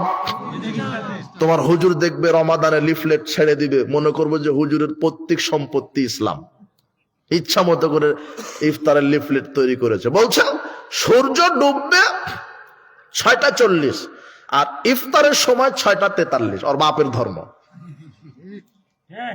কথা বুঝেননি মনে কথা। বলছে মুহাম্মদ সাল্লাল্লাহু আলাইহি ওয়াসাল্লাম আবার কে? ও পুরনো হয়ে গেছে, এখন আমাদেরটা চলবে। বলছে যে সূর্য ডুববে, কথা লেখা আছে, সূর্য অস্ত যাবে 6টা 45 আর ইফতারের সময় 6টা 43। কয় মিনিট যোগ করলো? 3 মিনিট। ওর সতর্কতা দেরিতে। আর এটা কাদের স্বভাব? ওই মুখে আমাদেরকে বলে আপনারা কি ইহুদি? বেটা তুই ইহুদি, তুই ইহুদি খ্রিস্টানের দালাল। আশ্চর্য কথা। থুতুটা উপরের দিকে দিলে কোথায় পড়ে? মুখের উপরে পড়ে। ওরা আমাদেরকে গালি দেয় যে না আমরা নাকি ইহুদি খ্রিস্টানের দালাল, আমরা নাকি ইহুদি। তো আমাদের কোন আমল ইহুদিদের সাথে মিল আছে? মুহাম্মদ সাল্লাল্লাহু আলাইহি ওয়াসাল্লাম বলছেন, জোরে আমিন বললে গা জ্বলে ইহুদিদের। কাদের? আর এখন জ্বলে কাদের? ওই যে তাদের, বিদাতীদের। জোরে আমিন বললে গা জ্বলে কাদের? বিদাতীদের। আর মুহাম্মদ সাল্লাল্লাহু আলাইহি ওয়াসাল্লামের সময়তে এখনো জোরে আমিন সহ্য করতে পারে না ইহুদিরা। এই কথা মুহাম্মদ সাল্লাল্লাহু আলাইহি ওয়াসাল্লাম বলছেন। তা আপনি কি ইহুদি? আপনার গা জ্বলে কেন? সাবধান। সূর্য যখনই ডুববে তখনই সায়েম কি করবে? ইফতার করবে। উপস্থিত বৈঠকের মুসলিম দিনী ভাই বোন, ইফতার। সালমান বিন আমির রাদিয়াল্লাহু আনহু বলছেন, রাসূল সাল্লাল্লাহু আলাইহি ওয়াসাল্লাম বলেছেন, ইযা আফতারা আহাদুকুম ফালিফতার আলা তামরিন, যখন তোমরা কেউ ইফতার করবে খেজুর দ্বারা করো। ফাইল্লাম ইয়াজিদ, যদি খেজুর না পাও, ফাইন্নাহু ফালিফতির আলা মাইন, পানি দিয়ে করো। ফাইন্নাহু তাহুরুন, পানি হচ্ছে পবিত্র। যখন তোমরা ইফতার করবে খেজুর দ্বারা করো। খেজুর যদি না থাকে তখন কি দিয়ে? পানি দিয়ে। কেন? পানি পবিত্র। আব্দুল্লাহ ইবনে ওমর রাদিয়াল্লাহু আনহু বলছেন, রাসূল সাল্লাল্লাহু আলাইহি ওয়াসাল্লাম বলেছেন, কানান নবী সাল্লাল্লাহু আলাইহি ওয়াসাল্লাম ইযা আফতারা, রাসূল সাল্লাল্লাহু আলাইহি ওয়াসাল্লাম যখন ইফতার করতেন, সুম্মা ক্বাল, অতঃপর বলতেন, যাহাবা জামাউ আবতাল্লাতিল উরুকু সাবাতাল আজরু ইনশাআল্লাহ। এই দোয়া বলতেন। তবে ইফতার করবেন বিসমিল্লাহ বলে। কি বলে? বিসমিল্লাহ বলার পরে শরবত পানি যা খান, খেজুর খাওয়ার পরে যখন শরীরে সতেজতা ফিরে পেলেন তখন আল্লাহর নবী এই দোয়া বলতেন, জাহাবাজ জামাও, তৃষ্ণা দূর হয়ে গেল, আবতাল্লাতুল উরুকু, ক্লান্তি, শরীরের ক্লান্তি, শিরা উপশিরা সিক্ত হয়ে গেল। সাবাতাল আজরু ইনশাআল্লাহ, আল্লাহ চাহে তো জান্নাত নির্ধারিত হয়ে গেল। এই দোয়া বলতেন। ইফতারের লিফলেটে দোয়া লেখা থাকবে, আল্লাহুম্মা সুমতু লাকা রিজকিকা আলাফ, কি আল্লাহুম্মা লাকা সুমতু রিজকিকা আলা আফতারতু, এই দোয়া লেখা থাকবে না? এই দোয়া ঠিক নয়। ইফতার করবেন কি বলে? বলেন বিসমিল্লাহ, তারপরে এই দোয়া, যেটা রাসূল সাল্লাল্লাহু আলাইহি ওয়াসাল্লাম করতেন। যায়েদ বিন খালিদ রাদিয়াল্লাহু আনহু বলছেন, রাসূল সাল্লাল্লাহু আলাইহি ওয়াসাল্লাম বলেছেন, মান ফাত্তারা সায়মান ফালাউ মিসলু আজরিহি, যে ব্যক্তি কোন সায়েমকে ইফতার করাবে, ওই সায়েমের সমপরিমাণ নেকি এই ব্যক্তিকে আল্লাহ দিয়ে দিবেন। তার মানে শুধু নিজে ইফতার করবেন না, আরেকজনকে কি করাবেন? ইফতার করাবেন। 10 জনকে করালেন, 100 জনকে ইফতার করালেন, 1000 জনকে ইফতার করালেন, 1000 সায়েমের যত নেকি আপনার একাই তত নেকি। এই কথা মুহাম্মদ সাল্লাল্লাহু আলাইহি ওয়াসাল্লাম বলেন। ওদের নেকির কোনো ঘাটতি হবে না, ওদের তো নেকি আছেই, কিন্তু আপনার নেকি করা, ইফতার করা। 1 গ্লাস পানি দিয়ে বলেন যে ভাই আমার পক্ষ থেকে, ও 1 গ্লাস পানি খেয়ে যদি ইফতার করে, ওর যত নেকি আপনার একাই তত নেকি। মানুষকে ইফতার করাবেন, এই হলো ইফতার। রমাদান, সিয়াম, সাহারি, ইফতার। এখন কয়েক মিনিট রমাদানের বিশেষ আমল। আয়েশা রাদিয়াল্লাহু আনহা বলছেন, রাসূল সাল্লাল্লাহু আলাইহি ওয়াসাল্লাম রমাদান মাস আসলেই দানের হাতটা বাতাসের মতো গতিশীল হতো। মানে তিনি রমাদানে বেশি বেশি কি করতেন? দান করতেন। তাই বলে আবার এই আকীদা নয় যে রমাদানে দান করলে নেকি বেশি, অন্য মাসে দান করলে নেকি কম। রমাদানে 1 টাকা দান করলে 70 গুণ নেকি, আর অন্য মাসে দান করলে 10 গুণ 20 গুণ নেকি, এরকম নয়। নেকি সমান, কিন্তু রমাদানে আল্লাহর পক্ষ থেকে দয়া নাজিল হবে বেশি, বরকত নাজিল হবে বেশি। কথা বুঝেছেন কি? বেশি বেশি দান করবেন। কোন মাসে? রমাদান। সাধারণ দান। যারা যাকাত বাহির করেন প্রতি রমাদানে, যাকাত তো বাহির করবেনই, যাকাত তো বাহির করবেন, ওটা আপনি বাধ্য, ফরজ। কিন্তু সাধারণ দানের জন্য হাত প্রশস্ত করবেন। খবরদার বেদাতি মসজিদ মাদ্রাসায় দান করবেন না। বেদাতি মসজিদ মাদ্রাসায় দান করা হারাম। কি বললাম? যে মসজিদ মাদ্রাসাগুলিতে বিদাত হয়, রাসূল সাল্লাল্লাহু আলাইহি ওয়াসাল্লামের নীতির উল্টা আমল হয়, ওই মসজিদ মাদ্রাসাতে দান করা হারাম। আল্লাহ নবী বলছেন, ফামান আহাদাসা ফিহা হাদাসান আও আওয়া মুহদিসান, যে নিজে বেদাত করলো, বেদাতিকে আশ্রয় দিল, ফাআলাইহি লানাতুল্লাহ, তার উপরে আল্লাহর পক্ষ থেকে অভিশাপ। কার পক্ষ থেকে? লা ইকবালু মিন সারফুল আদল, ওর ফরজ নফল ইবাদত আল্লাহ কবুল করবেন না। কত বড় পাপ আপনি চিন্তা করেছেন? শুধু বেদাতি কোন প্রতিষ্ঠানে আপনি সহযোগিতা করলেন, কোন বেদাতিকে আশ্রয় দিলেন, দেওয়ার সাথে সাথে কার অভিশাপ আপনার উপরে আসবে? আল্লাহর। ফেরেশতা কুলের, মানব মণ্ডলীর, ওর ফরজ নফল কোন ইবাদত আল্লাহ কবুল করবেন না। আমাদের প্রতিষ্ঠান আছে, দান যাকাত আমাদের প্রতিষ্ঠানে পাঠিয়ে দিবেন। সালাফি আকীদা মানবের প্রতিষ্ঠানগুলিতে দান করবেন। আল্লাহ আপনাকে দান করার তৌফিক দান করুন। উপস্থিত বৈঠকের মুসলিম দিনী ভাই বোন, রমাদানের বিশেষ একটি আমল দান করা, সাধারণ দান। রমাদানের বিশেষ একটি আমল কোরআন মাজিদ তেলাওয়াত করা। রমাদানের বিশেষ একটি আমল বেশি বেশি তাসবিহ পাঠ করা। রমাদানের বিশেষ একটি আমল বেশি বেশি জিকির করা। রমাদানের বিশেষ একটি আমল তওবা ইস্তেগফার করা। আবার ওই কথাতে ফিরে যাই, আল্লাহর নবীর কাছে জিবরাইল বলছে, রমাদান পেল, নিজের তওবা করে নিজের পাপকে ক্ষমা করিয়ে নিতে পারলো না, আল্লাহ তাকে ধ্বংস করুন। এই দোয়াটা কে করে গেছেন? জিবরাইল। আর সুপারিশ করেছেন কে? মুহাম্মদ সাল্লাল্লাহু আলাইহি ওয়াসাল্লাম। এই জন্য রমাদানে যে কোনো মূল্যে প্রস্তুতি নেবেন।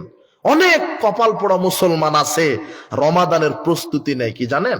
রমাদানের জন্য বলে, এইবারে রমাদানের জন্য 50,000 টাকা বাজেট করেছি ভাই, প্রথম সপ্তাহে এই খাবো, দ্বিতীয় সপ্তাহে এই খাবো, পেঁয়াজু খাবো, বেগুনি খাবো, ছোলা খাবো, এই খাবো, ইলিশ মাছ খাবো, হরিণ খাবো, ওট খাবো, দুম্বা খাবো। এই বাজার তালিকা রমাদান এই করতেই শেষ করে দেয়। আছে না এরকম লোক? নিজের আমলটা সাজান, সাহারিতে এই খাবো, ইফতারে এই খাবো। কম খান, বেশি খেলে ইবাদত কম হবে। ইবাদতটা সাজান, অন্তরকে, কলব, রূহ, আত্মাটাকে সাজান। রমাদান আসার সাথে সাথেই সাজান যে মাগরিবের সালাত আদায় করেই এশার আগে এক পারা কোরআন পড়তে হবে, এটা সাজিয়ে নেন। এশার সালাতের পরেই ঘুমালাম, অথবা তারাবি তো পড়লেন, তারাবি পড়লেন, এরপরে বলবেন আর এক পারা কোরআন পাঠ করতে হবে। সকালে উঠেই 10 জন ফকিরকে 500 টাকা দান করতে হবে। এগুলো হচ্ছে আমলের প্রস্তুতি। কথা বুঝেননি মনে হয়? রমাদানে আমলের প্রস্তুতি নেন, পরকালের প্রস্তুতি নেন। দুনিয়ার প্রস্তুতি নিতেই আপনার রমাদানকে হারিয়ে ফেলছেন। গল্প, খেল, তামাশা, জিনা। রমাদান মর্যাদাপূর্ণ মাস, রমাদানকে মূল্যায়ন করতে হবে। আল্লাহ তুমি কবুল করো, আমিন। রমাদানের বিশেষ আমল দান করা, রমাদানের বিশেষ আমল কোরআন তেলাওয়াত করা, তাসবিহ তাহলিল করা, জিকির করা, কোরআন মাজিদ তেলাওয়াত করা। আর সামর্থ্য থাকলে হজ করে আসবেন। আল্লাহর নবী বলছেন, কেউ যদি রমাদানে উমরা করে তাহলে সে যেন আমার সাথে হজ করলো। সামর্থ্য থাকলে রমাদানে উমরা করে আসবেন। আল্লাহর নবী বলছেন, কেউ যদি রমাদানে উমরা করে সে যেন আমার সাথে হজ করে আসলো। রমাদানে আর কি আমল আছে বিশেষ? আরেকটি আমল হচ্ছে ফিতরা তো আদায় করতে হবে। ফিতরা রাসূল সাল্লাল্লাহু আলাইহি ওয়াসাল্লাম বলছেন, ফারাদা রাসূলুল্লাহ সাল্লাল্লাহু আলাইহি ওয়াসাল্লাম, রাসূল সাল্লাল্লাহু আলাইহি ওয়াসাল্লাম ফরজ করেছেন যাকাতুল ফিতর। যাকাতুল ফিতরকে ফরজ করেছেন আলাল হুররি ওয়াল আবদ ওয়াজ যাকার ওয়াল উনসা ওয়াস সাগীর ওয়াল কাবীর মিনাল মুসলিমিন। দাস দাসী, স্বাধীন নারী পুরুষ, ছোট বড় নারী পুরুষ সকলের উপরে যাকাতুল ফিতর ফরজ। কি ফরজ? আবু সাঈদ খুদরি রাদিয়াল্লাহু আনহু বলছেন, রাসূল সাল্লাল্লাহু আলাইহি ওয়াসাল্লাম বলেছেন, আবু সাঈদ খুদরি রাদিয়াল্লাহু আনহু বলছেন, কুন্না নুখরিজু যাকাতাল ফিতর, আমরা রাসূল সাল্লাল্লাহু আলাইহি ওয়াসাল্লামের যুগে যাকাতুল ফিতর আদায় করতাম সাম মিন তাআম, একসা খাদ্য দিয়ে। কি দিয়ে? একসা খাদ্য। সাম মিন তামরিন আও সাম মিন আকিতিন আও সাম মিন শাইরিন আও সাম মিন জাবিবিন। একসা খেজুর, একসা কিশমিশ, একসা পনির, এগুলি দিয়ে, একসা জব, এগুলি দিয়ে আমরা রাসূল সাল্লাল্লাহু আলাইহি ওয়াসাল্লামের যুগে খাদ্য দ্রব্য দ্বারা যাকাতুল ফিতর দিতাম। আর এখন তোমার হুজুর বলছে যে না, টাকা দিয়ে দিলেও হবে। সারা বাংলাদেশের সব মানুষ যদি টাকা দিয়ে ফিতরা দেয়, ফিতরা হবে না। ফিতরা কি দিয়ে দিতে হবে? খাদ্য। অনেক কানা হুজুর বলছে যে ওই সময় তো টাকা ছিল না, তাই বলেছে খাদ্য। বেকুব, তোমার এই পচা টাকার চেয়ে দামি টাকা ছিল, স্বর্ণের টাকা ছিল।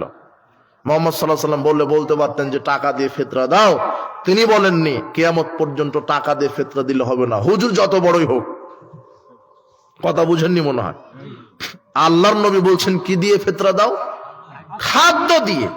খাদ্য দিয়েই দিতে হবে। একসা খাদ্য। চাউল খাচ্ছেন, একসা চাউল, 2.5-3 কেজি চাউল, একসা সমান 3 কেজি দেন।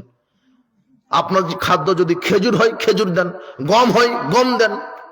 যা আপনার খাদ্য জাতীয় খাবার সেটা দিবেন। যা যেই দেশে যেই খাদ্য বৈধ খাদ্য, ওই খাদ্য দিয়ে তাকে কি দিতে হবে? ফিতরা দিতে হবে। এটা রাসূল সাল্লাল্লাহু আলাইহি ওয়াসাল্লামের আদেশ। আমি মুহাম্মদ সাল্লাল্লাহু আলাইহি ওয়াসাল্লাম যাকাতুল ফিতর ফরজ করেছি, একসা খাদ্য ফিতর, যাকাতুল ফিতর আদায় করবেন। এরপর সিয়াম, রমাদান সম্পর্কে আর কয়েকটি কথা হলো যে সিয়াম 5 শ্রেণীর মানুষের উপর থেকে আপাতত আল্লাহ উঠিয়ে নিয়েছেন। কয় শ্রেণী? আপাতত। সিয়ামের বিকল্প রেখেছেন। সালাতের কোনো কি নেই, বিকল্প নেই। হজেরও বিকল্প আছে। অসুস্থ একেবারে যেতে পারছেন না, আপনার ছেলেকে বলেন, আপনার ছেলে আপনার নিয়তে যদি হজ করে, আপনার হজ কবুল হয়ে যাবে। হজের কি আছে? বিকল্প। সালাতের কি আছে? বিকল্প। সিয়ামের কি নাই? বিকল্প নাই। সিয়ামের বিকল্প আছে, সালাতের কি নাই? বিকল্প নাই। হজের বিকল্প আছে, সালাতের কোনো কি নাই? বিকল্প নাই। আপনি যতই অসুস্থ হন, সালাত আদায় করতে হবেই। কিন্তু সিয়ামের আল্লাহ কি রেখেছেন? বিকল্প রেখেছেন। 5 শ্রেণীর মানুষের উপর থেকে আপাতত সিয়াম কি করা হয়েছে? উঠিয়ে নেওয়া হয়েছে। 1, রোগী, অসুস্থ, কি অসুস্থ। 2, মুসাফির। 3, অতি বৃদ্ধ বৃদ্ধা, যারা সিয়াম রাখতে অক্ষম, শারীরিকভাবে অক্ষম, বৃদ্ধ হয়ে গেছে। 4, গর্ভবতী নারী, স্তন্যধাত্রী মা। 5, হায়েজ, ঋতুবর্তী নারী। কয় শ্রেণী হলো? 5। এই 5 শ্রেণীর মানুষের উপর থেকে আপাতত সিয়াম উঠিয়ে নিয়েছেন। এদের বিকল্প পথ আল্লাহ দিয়েছেন। 1, অসুস্থ। 1 নাম্বার কি? অসুস্থ বা রোগী। রোগী এটা আবার 2 ধরনের। সমাজে কিছু ক্ষণস্থায়ী রোগী আছে, কিছু চিরস্থায়ী। হার্ট অ্যাটাক, কিডনি পচে যাওয়া, প্যারালাইজড হয়ে শুয়ে আছে, হাবিজাবি রোগ আছে না, চিরস্থায়ী। এই ব্যক্তির বিধান কি?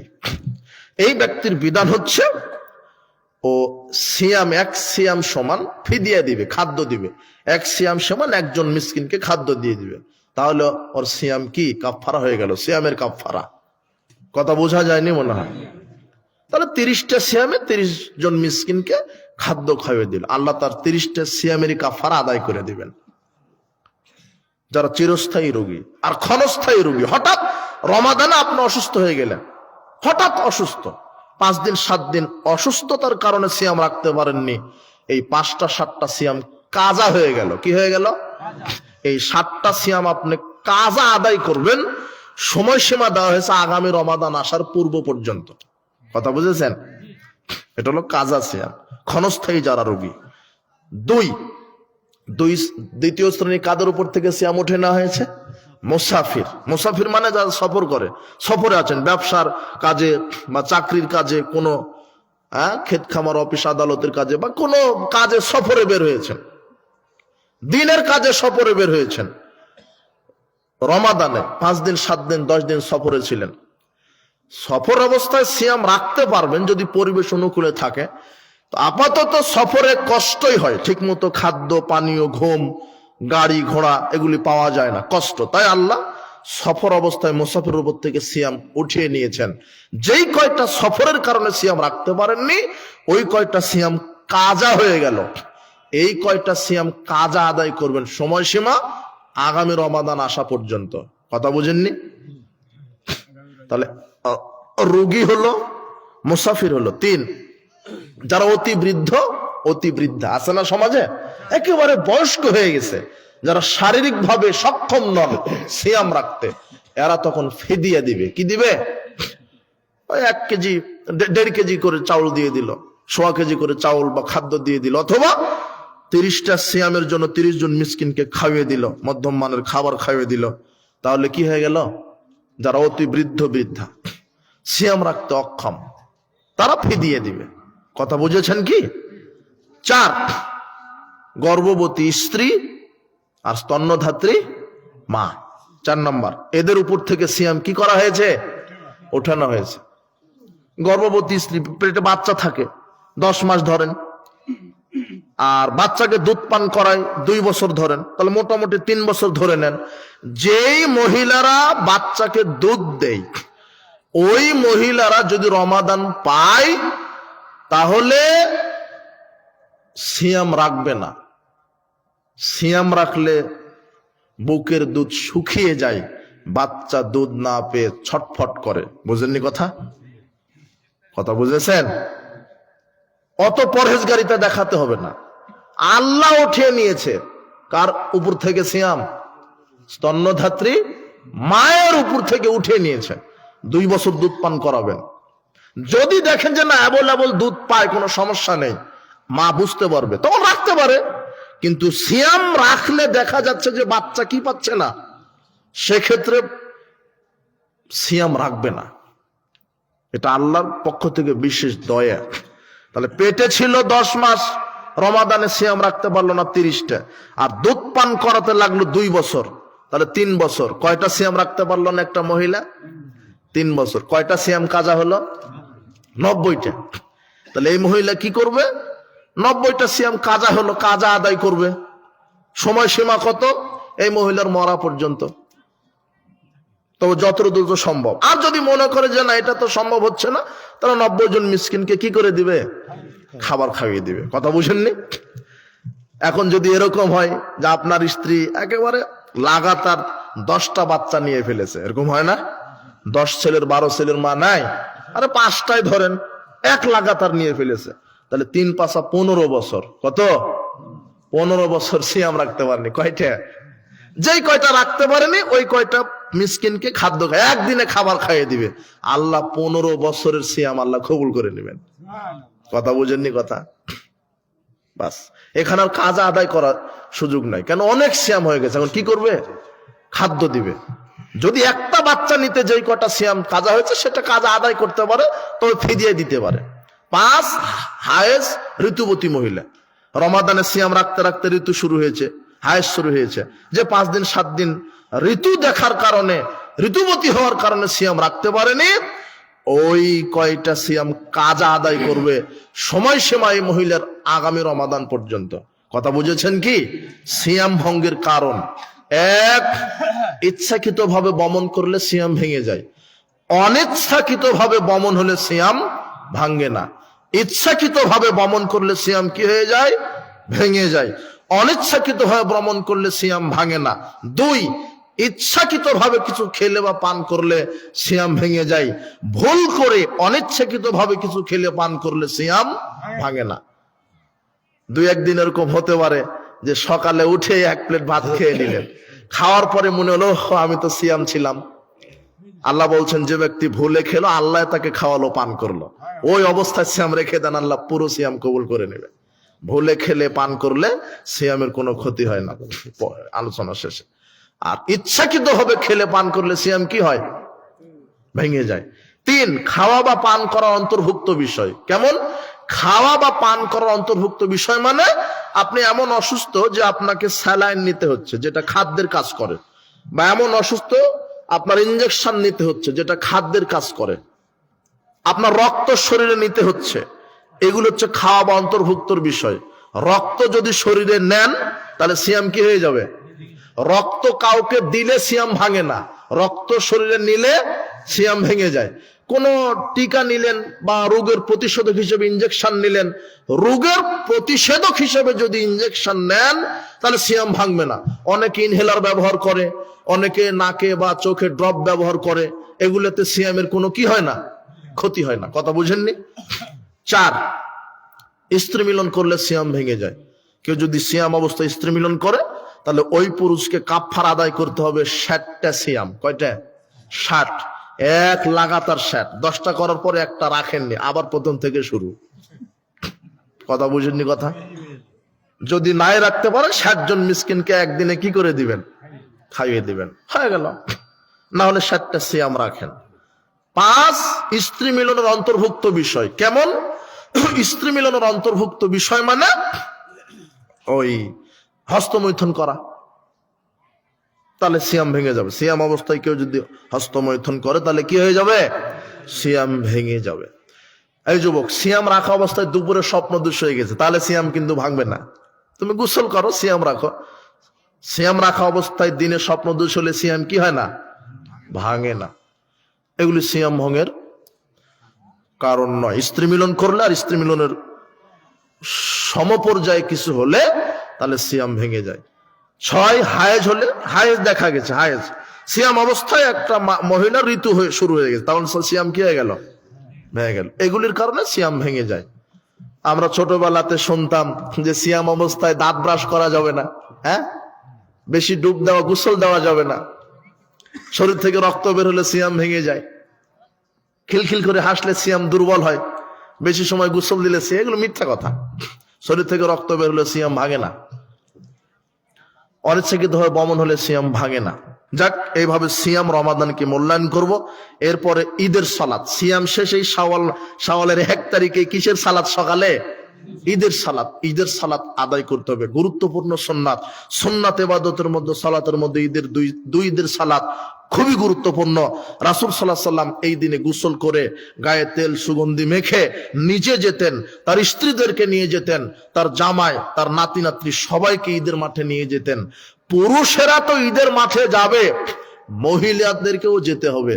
আরে ভালো পবিত্র নারীদেরা যাবে তো যাবে, ঋতুবতী নারীদেরকে ঈদের মাঠে যেতে হবে। কথা বুঝেননি মনে হয় কথা? ঈদের মাঠে যাবে, মহিলারাও যাবে, তাদেরকে পুরুষের পিছনে পর্দা করে পরিবেশ করে দিতে হবে। উম্মে আতিয়া রাদিয়াল্লাহু আনহা বলছেন, উমিরনা নুখরিজাল হুইয়াদা ইয়াউমাল ঈদাইন ওয়া জাওয়াতিল খুদুরে। রাসূল সাল্লাল্লাহু আলাইহি ওয়াসাল্লাম আমাদেরকে নির্দেশ দিয়েছেন, নির্দেশ করেছেন আমরা যেন দুই ঈদে যারা পর্দানশীল নারী এবং যারা ঋতুবতী তারাও ঈদের মাঠে যাবে। ফায়াশহাদা জামাত ওয়া দাওয়াতাহুম ফায়াশহাদা জামাতাল মুসলিমিন, তারা মুসলমানের জামাতে শরীক হবে, উপস্থিত হবে এবং তাদের দোয়াতে শরীক হবে। ইয়াতাজিলুল হুইয়াদা মুসাল্লাহুন্না, তারা ঋতুবতী যারা তারা এক সাইডে সরে দাঁড়াবে, তারা সালাত আদায় করতে পারবে না, কিন্তু বক্তৃতায় আর ইমাম সাহেব যে মুখ দিয়ে দোয়া করবে সেই দোয়াতে শরীক হবে। কথা বোঝা গেল না মনে হয়? ঋতুবতী মহিলারাও ঈদের মাঠে যেতে বাধ্য, তাদের সালাত নেই কিন্তু বক্তৃতা শুনবে আর দোয়াতে শরীক হবে। এটা বুখারীর হাদিস। তোমার হুজুর নাকি হাদিসই পায় না ঈদের মাঠে নারীদেরকে নিয়ে যেতে। তোমার হুজুর এত কি বলবো তোমার হুজুরকে, ও বলছে যে ঈদের মাঠে নারীকে নিয়ে যাওয়া ফিতনা। ভোটের ক্যানভাস করতে ফিতনা হয় না? তোমার হুজুর যে ভোটের ক্যানভাস করছে, তোমার অমুক মার্কা নিয়ে আন্দোলন করছে, এতে ফিতনা হয় না? তোমার হুজুর জাতির সাথে প্রতারণা দিচ্ছে, চিটারি করছে। আল্লাহ তোমার হুজুরকে হেদায়েত দান করুন। মুহাম্মদ সাল্লাল্লাহু আলাইহি ওয়াসাল্লাম বলছেন ভালো নারীরা তো যাবে, ঋতুবতী নারীকে ঈদের মাঠে যেতে হবে। হাদিস বুখারীর। তোমার হুজুর যদি হাদিস খুঁজে না পায়, অন্তত একটা হাদিসের নম্বর বলে গেলাম, 351 নম্বর হাদিস সহিহ বুখারীর। তুমি পড়বে, তোমার হুজুরকে পড়াবে, তোমার জাতিকে পড়তে বলবে। তোমার জাতি যেন হাদিস বুঝে আমল করার তৌফিক দান করুন আল্লাহ। কথা বুঝনি? ঈদের মাঠে তো যাবে। কোন নারী যদি 5 ওয়াক্ত সালাত মসজিদে পড়তে চায়, বাধা দেওয়া যাবে না। আল্লাহর নবী বলছেন, ইজাস্তাহজানাত ইমরাতু আহাদিকুম, যদি তোমাদের স্ত্রী তোমাদের কাছে 5 ওয়াক্ত সালাত মসজিদে গিয়ে পড়তে চাই, ফালা ইয়ামনাহা, তাহলে বাধা দিও না। কি দিও না? বাধা। এজন্য মহিলাদের জন্য পর্দার সহিত, যেখানে ফিতনা না থাকে, পর্দার সহিত তাদেরও মসজিদে সালাতের ব্যবস্থা করে দিবেন। তারা যদি মসজিদে গিয়ে সালাত আদায় করতে চায়, বাধা দেওয়া যাবে না। ঈদের সালাত আপনি পড়বেন, ঈদের দিনে তাকবীর পাঠ করবেন। যেই পথে যাবেন আসার সময় অন্য পথে আসবেন, এটাও সুন্নাত। ঈদুল ফিতরের দিন রাসূল সাল্লাল্লাহু আলাইহি ওয়াসাল্লাম কিছু না খেয়ে ঈদের মাঠে যেতেন না, আর ঈদুল আজহার দিন কিছু খেতেন না। সালাত আদায় করে কুরবানি করে ওই গোশত না খাওয়া পর্যন্ত কিছু খেতেন না, এটাও সুন্নাত। এই জন্য সুন্দর পোশাক পরবেন, পরিবারকে সাথে নিয়ে যাবেন, ঈদের সালাতে শরীক হবেন, গুরুত্বপূর্ণ সুন্নাত। আল্লাহ সুবহানাহু ওয়া তাআলা আমাদের রমাদান, আমাদের ঈদায়েন, আমাদের আমল, আর ঈদের দিনে কোলাকুলি চলবে না, ঈদের দিনে কোলাকুলি চলবে না। সাহাবীরা বলতেন তাকাব্বালাল্লাহু মিন্না ওয়া মিনকুম, আল্লাহুম্মা তাকাব্বালাল্লাহু মিন্না ওয়া মিনকুম। এইভাবে তারা তাদের পরস্পরকে স্বাগতম জানাতেন। বারাকাল্লাহু ফিকুম, জাযাকুমুল্লাহ খায়ের। আজকে যে আলোচনাগুলি হলো রমাদান কেন্দ্রিক, লাইলাতুল কদর, তারাবি, এরপরে সিয়াম, দান, যেগুলো আলোচনা হলো, ঈদের সালাত। আল্লাহ সুবহানাহু ওয়া তাআলা আমাদেরকে পরিপূর্ণভাবে রমাদানকে মূল্যায়ন করার তৌফিক দান করুন, আমিন। বারাকাল্লাহু ফিকুম, জাযাকুমুল্লাহ খায়ের। জিজ্ঞাসা, দুইটা জিজ্ঞাসা না? স্ত্রী সহবাসের পর ওযু করে প্রয়োজনে মসজিদে প্রবেশ করা যাবে কি সালাত ছাড়া অন্য যে কোনো কাজের জন্য? হ্যাঁ, স্ত্রী সহবাসের পর ওযু গোসল ছাড়াই প্রয়োজনে মসজিদে যাওয়া যাবে, কোনো সমস্যা নেই। ওযু ছাড়া মসজিদে প্রবেশ করতে পারবে না বা স্ত্রী মিলন করার পরে মসজিদে প্রবেশ করতে পারবে না, এরকম কথা নাই। অপবিত্র অবস্থায় সালাত আদায় করতে পারবে না, কোরআন মাজিদ তেলাওয়াত করতে পারবে না। এই কথাগুলি আছে, কথা বুঝেননি মনে হয়। এটা নয়, পারবে প্রয়োজনে। রাসূল সাল্লাল্লাহু আলাইহি ওয়াসাল্লাম আয়েশা রাদিয়াল্লাহু আনহাকে বললেন যে তুমি ওই মসজিদের ভিতর থেকে মাদুরিটা আমাকে এনে দাও। তখন আয়েশা রাদিয়াল্লাহু আনহা বলছেন আমি তো ঋতুবতী। তখন আল্লাহর নবী বলছেন যে তোমার ঋতু তো তোমার হাতে লেগে নেই। কথা বুঝেননি মনে হয় কথা।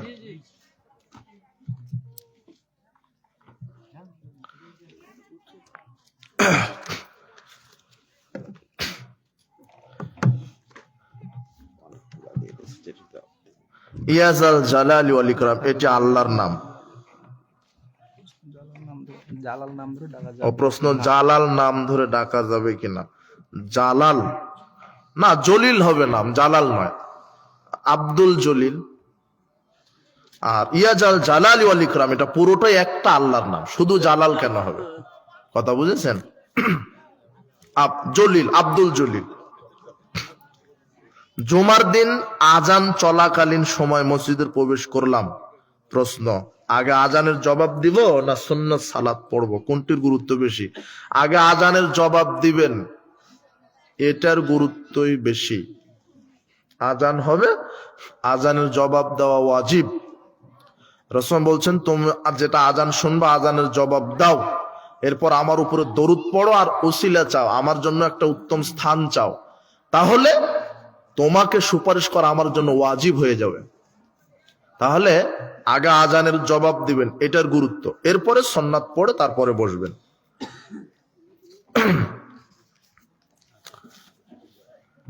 ঈদগাহে সেই রকম ব্যবস্থা না থাকার কারণে মহিলারা মসজিদের সালাত আদায় করে। যদি ব্যবস্থা একদম নাই থাকে তাহলে মসজিদে করতে পারবে, সমস্যা নেই। তবে জরুরি কাজে ব্যবস্থা করবেন, ঈদের মাঠ বড় করবেন যাতে পিছনে পর্দার সাথে মহিলারা সালাত আদায় করতে পারে, প্রয়োজনে করতে পারে। আসসালামু আলাইকুম। ওয়ালাইকুম আসসালাম। টিস্যু দিয়ে কি কুলুপ করা যাবে? পানি না থাকলে কুলুপ করেন, পানির বিকল্প ঢেল টিস্যু। পানি থাকা অবস্থায় টিস্যু চলবে না।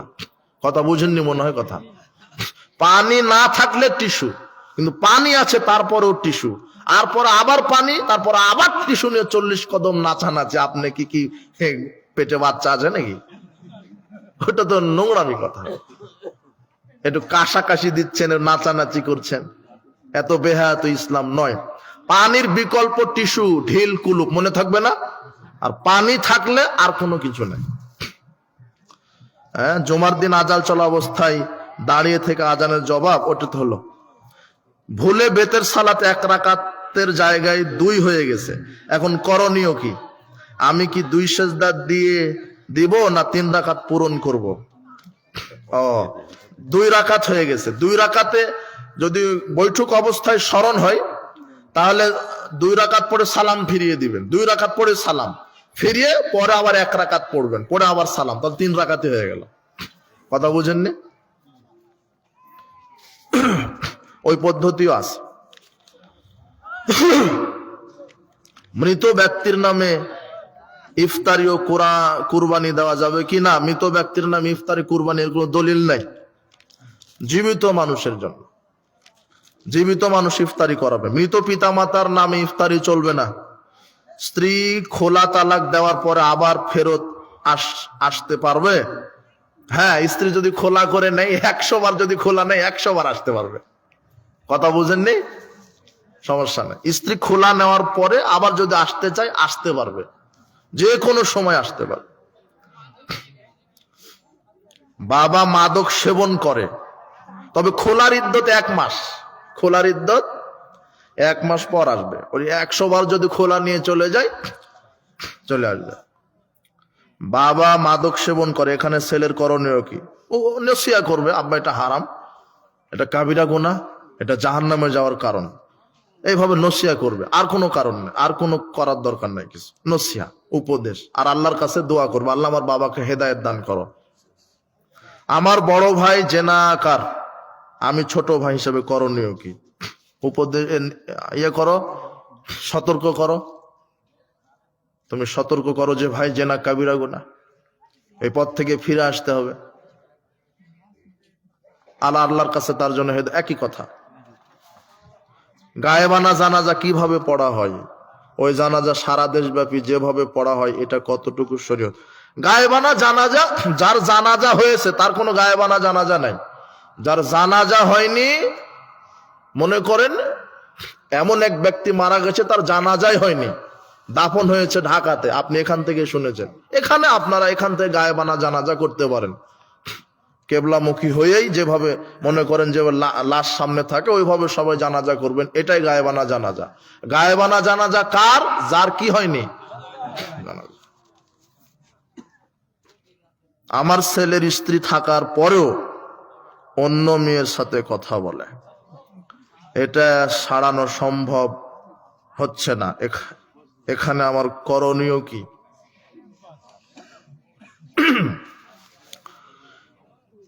বর্তমানে এটা একটা অভিশাপ, পরকিয়া, জেনা, ব্যভিচার, আর যে মোবাইলের যে ছড়াছড়ি।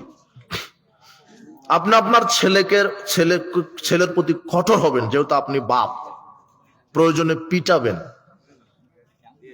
এটা জেনার রাস্তা, এইভাব করলে তোমার বাড়িতে থাকার জায়গা নেই, কঠোর হতে হবে। যেহেতু ওটা ছেলে, বাপের কঠোর হতে হবে।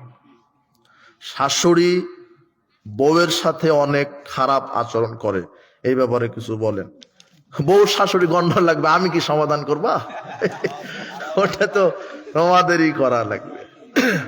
আল্লাহ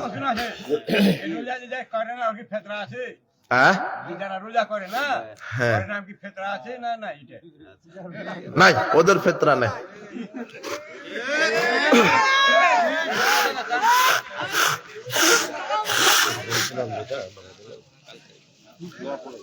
যারা ইচ্ছাকৃত অবস্থায় সিয়াম রাখছে না তাদের দরকার। বলছিলাম কথাটা যে ওই